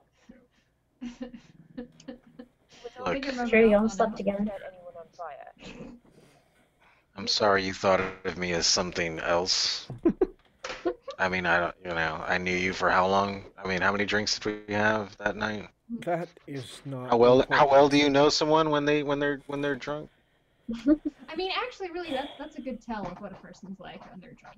In vino veritas. Shh. Can I also ask a question? Yes. Did Reaper come back with me, or back with Sebastian, or is he still out wandering around? Reaper trailed him back to you, and Reaper is currently sitting with a faint glow that you notice behind his kitty eyes. Doesn't really look any different to anyone else in the light of the campfire, but it's noticeable to you. You know what you're seeing. Mm-hmm. And Reaper is just sitting kind of near you.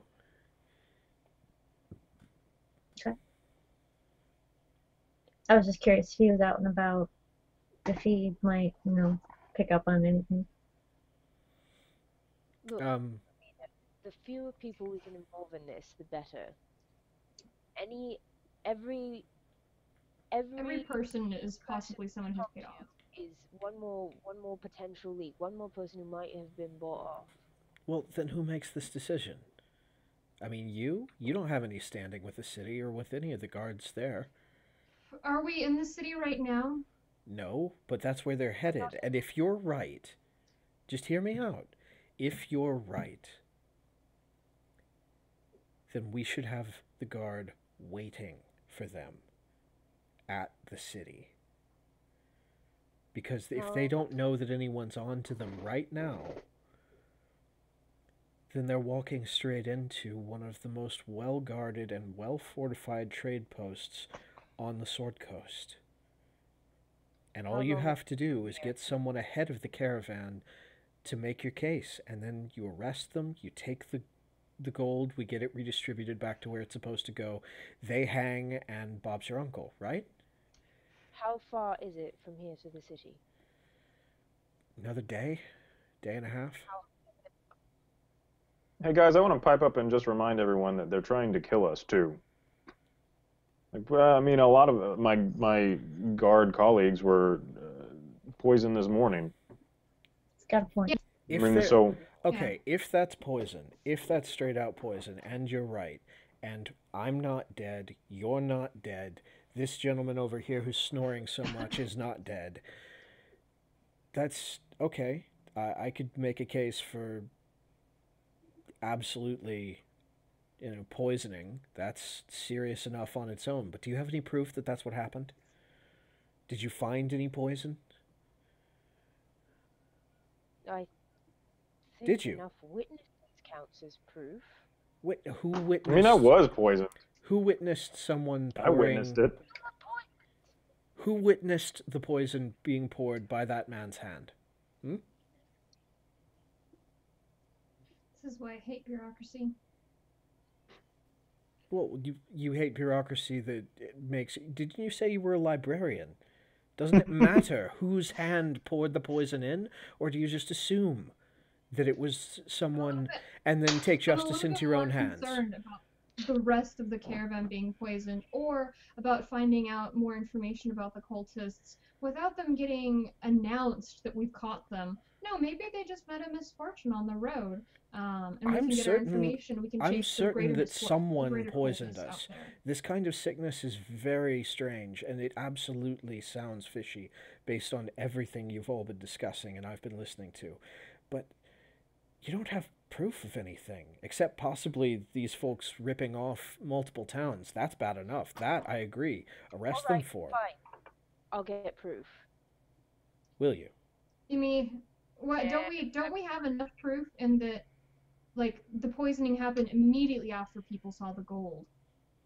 That as soon as that came to light, that's what was in this caravan, is the gold. Listen, Notice how I'm not one his of the guards capricious High weren't Lords who poisoned. can just order someone to be put to the sword just because I assume that they did something and then get away with it. I want to know. I've seen too All many we people have go right down for now- something that they didn't do just because some person in a fancy hat got offended. Alright.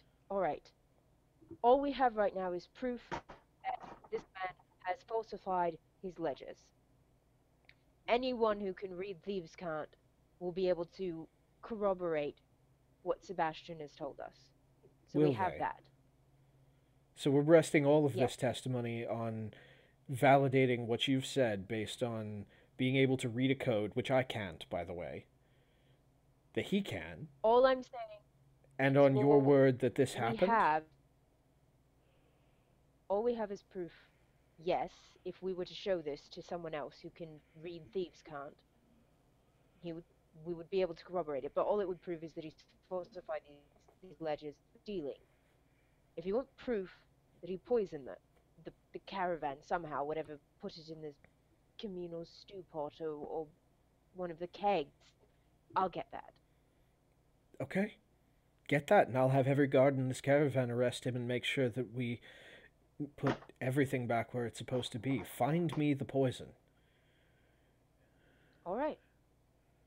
And Just don't I'm rush going off and do anything rash, like I beating up wild a shape man. into a squirrel. What? Oh my God! What is that? She's a squirrel. Yeah. She's a squirrel. Did you know she could be a squirrel? Yeah, it's she kind of does that. thing. Why is she? I'm gonna lie down I'm again. gone. I'm headed to the other wagon. Lita goes and lies down again. This is too much for her. And I turned to Sir Eric. I'm like, all right, now that she's taken care of, let's get back to business Let's get back to business. and defeat the Huns. I'm gonna go to the same wagon where Sebastian was earlier, and I'm gonna climb up in a tree, and I'm gonna wait until things have calmed down a bit in terms of, like, it's definitely nighttime and people are sleeping. Okay. And if I hear anything while I'm sitting in the tree near his wagon, that would be good. All right. There is a tree branch overhanging the wagon by about 15 feet. Go ahead and make a perception check as you wait, with advantage since you're going to be waiting a while before it's properly night, like late night. I think you should just having me do advantage checks. That's just fucking me over. I mean, you dropped a 3 All my best on rolls that, have been without advantage. so... So you take your time, You don't really notice anyone coming and going. There's some people moving around, but you're constantly distracted by the fact that it's late at night. You're currently a very tiny squirrel, and there are owls. You can hear them. Sometimes they flutter by and they look at you. You're sure they're looking at you. Okay. So really pick up anything. Not a great deal, no. Okay. But Well, as once it's dark enough, I want to go into the wagon. Okay. Go ahead and make a stealth check.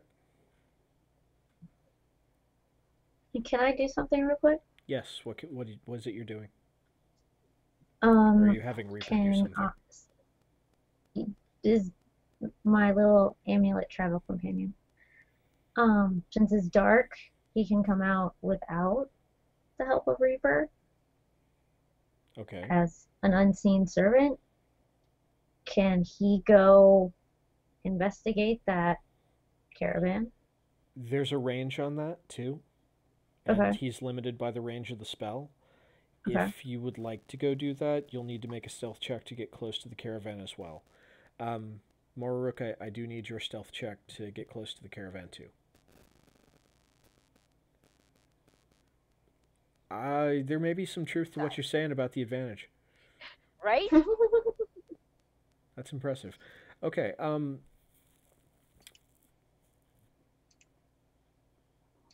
Elliot, if you could give me a range on that and make a stealth check of your own. Don't see a range like that was written in the description for it. Should be written in the description of the spell. Oh, 60 feet. Okay, so you're going to have to get within 60 feet of, at least within like 50 feet of the caravan to give him room to move around. Okay. Go ahead and give me a stealth check of yours. Okay.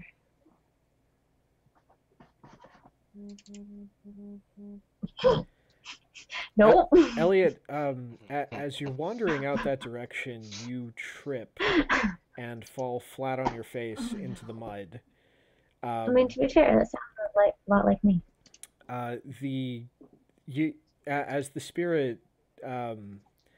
As the spirit currently possessing your familiar follows you along in the shape of Reaper, just you get a sense of Reaper laughing, like as much as a cat can laugh, and it just sits and stares at you with its tail flipping. Yeah, that's where you're getting the sense from. Okay.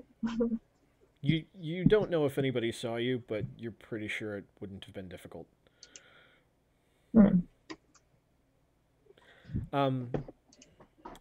While you're busy getting yourself sorted out, Moraruk, what are you doing? I am inside the wagon. You slip into the wagon. You are a squirrel. Is he asleep? You do see a man curled up under a blanket. Does he look like he's asleep? Like slow, measured breathing? Make a perception check.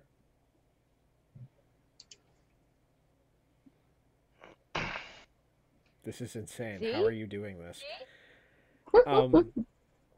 As far as you can tell, he's pretty fast asleep. Okay. I also would like to, I don't know if this would be perception or investigation, but I want to try to find evidence inside the wagon of him poisoning. Okay. You see that there's an hourglass set up with the sand about halfway run out. You see that there is a number of books. You see that there is an empty space where that ledger came from. And you see that there are several chests, one of which is the partially open gold chest. There are the other chests are already sealed, and it's difficult to tell what's inside them since there's no label on the outside.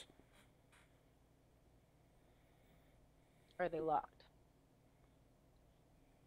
You can certainly find out. Well, I mean, Are they visibly locked? Like, is there a padlock on them? There doesn't appear to be a padlock on the one on top. The one on the bottom And- of the two that are stacked is padlocked. Okay. So there are 2 stacked chests in addition to the one that was broken open and had gold in it. Yeah, and that one is sitting on top of a table above the two that are stacked, Okay, but I know what's in that. It's gold. amongst other things. Yes, you can see glittery things inside. Okay. Your squirrel brain is trying to react. I want to look at the top chest. I first want to make sure that it is not trapped.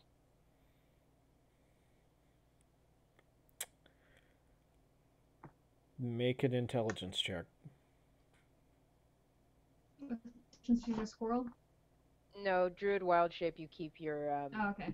mental facility. It's you only up to the mental capacity of the creature if you are Polymorphed. polymorphs. There we go. Yeah, wild shape. All of your charisma, intelligence, and wisdom attributes remain the same. As far as you can tell, it's not trapped. Okay. I'm gonna try to open it. Okay. There's a very faint creak. I freeze as soon as it starts creaking. I look over at the sleeping. There doesn't appear to be an immediate change.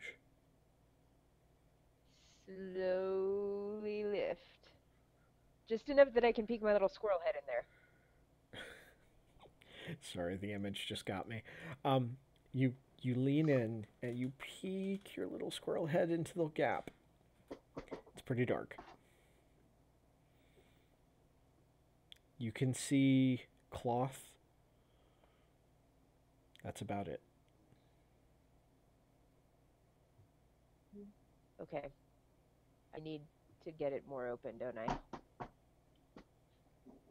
Or perhaps a light, something. I'm a squirrel. Lumos. The candles are all extinguished in the wagon. The candles are extinguished. There is a gas lamp, or rather an oil lamp, and it is very it's very low, but it is still on. Okay. Oh my god, you guys. Okay, I want to look around the wagon. Okay. And I want to see if I can find like a small stick Make an that I might- investigate check. make into a tiny squirrel-sized torch. Oh my god. Make an investigation. I approve of this. This I may can't not be getting end the poorly, torch, but guys. I There's am nothing getting that can go wrong. This is where the fire comes in. Exactly. There's I can have a absolutely fireplace after nothing that all. can go wrong with this. And If isn't I that how get- like the Great Chicago Fire Okay, God. happened? Like, Yeah. If I get the small top chest all the way open, is the light from the gas lamp going to be enough? You can certainly find out. All right. Do Reaper's eyes glow enough that they could be a light? Only I'm to gonna go with Reaper. no. Only to Reaper. Oh. Okay. I'm gonna open it very carefully the rest of the way, trying to make as little noise as possible. Thunk. I look over at the sleeping man.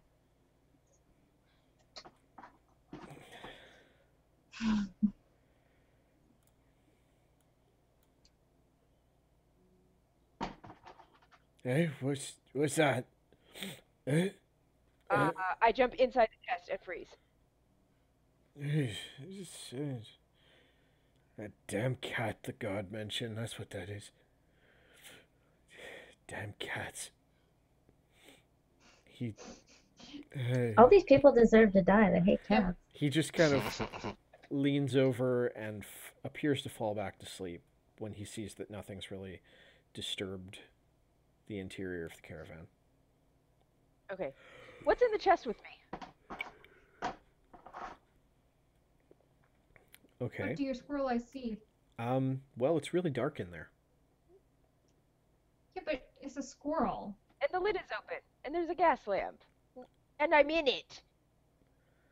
She Did can you- feel things. Let me Yeah. let me back this up so I make sure I get the order of operations. Did you intend to turn the gas lamp up first? Because that changes things. Did you turn the gas lamp up? No, I figured that might wake him up. So no, you didn't. No. If there was enough light Did you for him to take see the a lamp cat, with you? No, I'm a squirrel! Do squirrels have dark Okay. vision? The, I'm gonna check. the squirrel does. I actually checked. The squirrel has blind sight. The squirrel does not have dark vision. You can tell where other creatures are relative to you, so you can run around in the dark. You cannot see in the dark. but she can feel things up. It's true. Oh, What there's about apparently no squirrels in the player's manual Um, for a stat block for I 5e. I have a stat block for a squirrel. In fact, I used it to create Bear the Squirrel. And I'm going. Is that new? I I have just it. did a search and apparently and like nothing came up and there was like forum advice saying that there isn't a stat block. I have a squirrel stat block. Okay. You made one, Squirrels clearly. do not have blind sight, or they don't have dark vision, but they do have blind sight, and they do have passive perception. But your passive perception is, only whatever your passive perception is. In any case, as you rummage around, you do feel kind of a clinking that might be glass underneath some of the underneath Well, based some. on blind sight, you'll be able to figure out what's in here because it's perceive Yeah. your surroundings without relying on sight. That's so- right. You can perceive your surroundings. You can't tell for certain what's in the glass, although you do hear and feel some glass underneath the cloth under you. You get the impression that this is clothing. This is a blanket. There might be some tiny bottles of something. Some of them are empty. go for a Some of tiny them bottle. are not. Don't drink it. I'm not going to drink it. I want to go for a tiny bottle that is not empty and sniff it. You're gonna open a tiny bottle and sniff it. I'm not going to open it. It's closed, but I'm going to I'm a squirrel. I'm sure I have heightened nose senses. Yes, actually, you have heightened nose senses. Do I smell poison? What does poison smell like? Sudden question strikes you. Go Well, ahead. if she'd Go ahead seen and this make poisoning an before, investigation so check. she would in theory know that smell. Make an investigation check.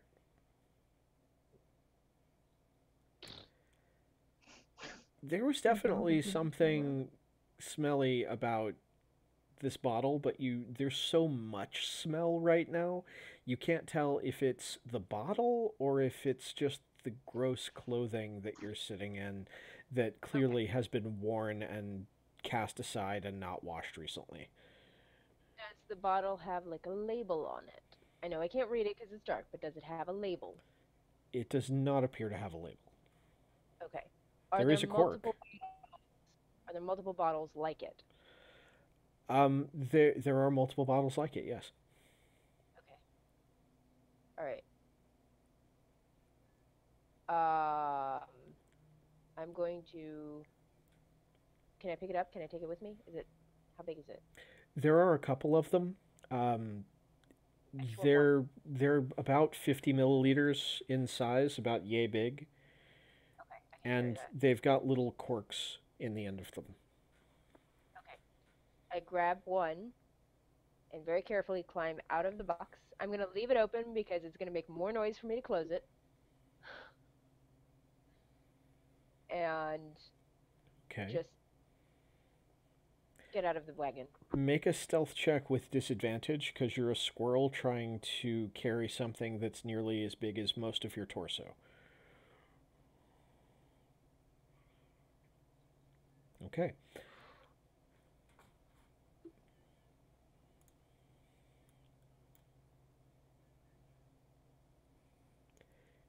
You hear the sawbone start of a snore cut off immediately, just as you hit the ground.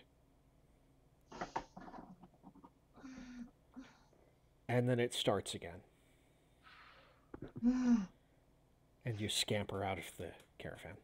Okay, Elliot fell near me, right? Like she was. As you're scampering out of the caravan, you see that the faintly glowing blue eyes of a cat are staring directly at you.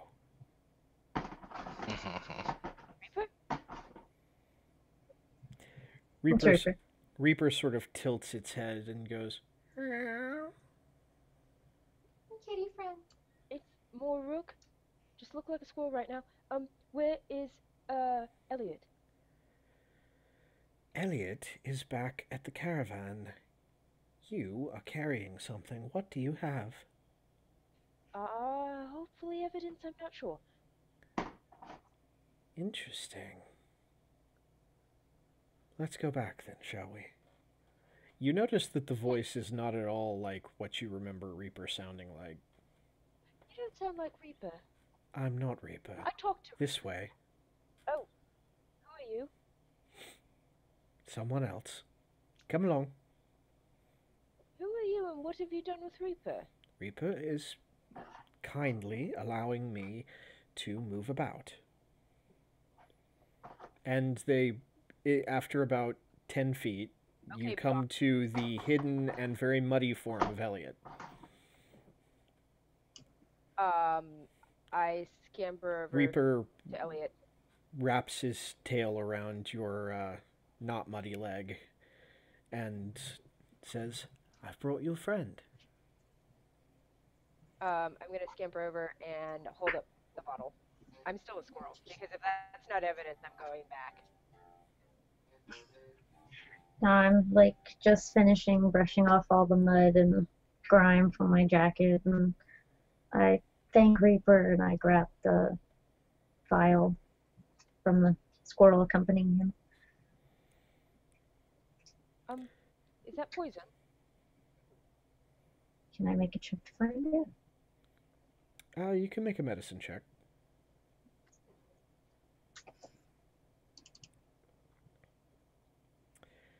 You hold it up to the light, you examine it, you open it, and take a small whiff. You recognize the scent immediately. This is alcohol of some kind. Damn it! Why would you carry alcohol in tiny bottles? I mean, if they're like a coal or something, I guess. Depending on it, I mean, you believe it to be alcohol. You believe it to be alcohol. Also, some poisons could be carried in alcohol. Alcohol is a poison, if we're real. Hang on, I've got something for this. Those are all bits of meta knowledge from Valara, but they're all true.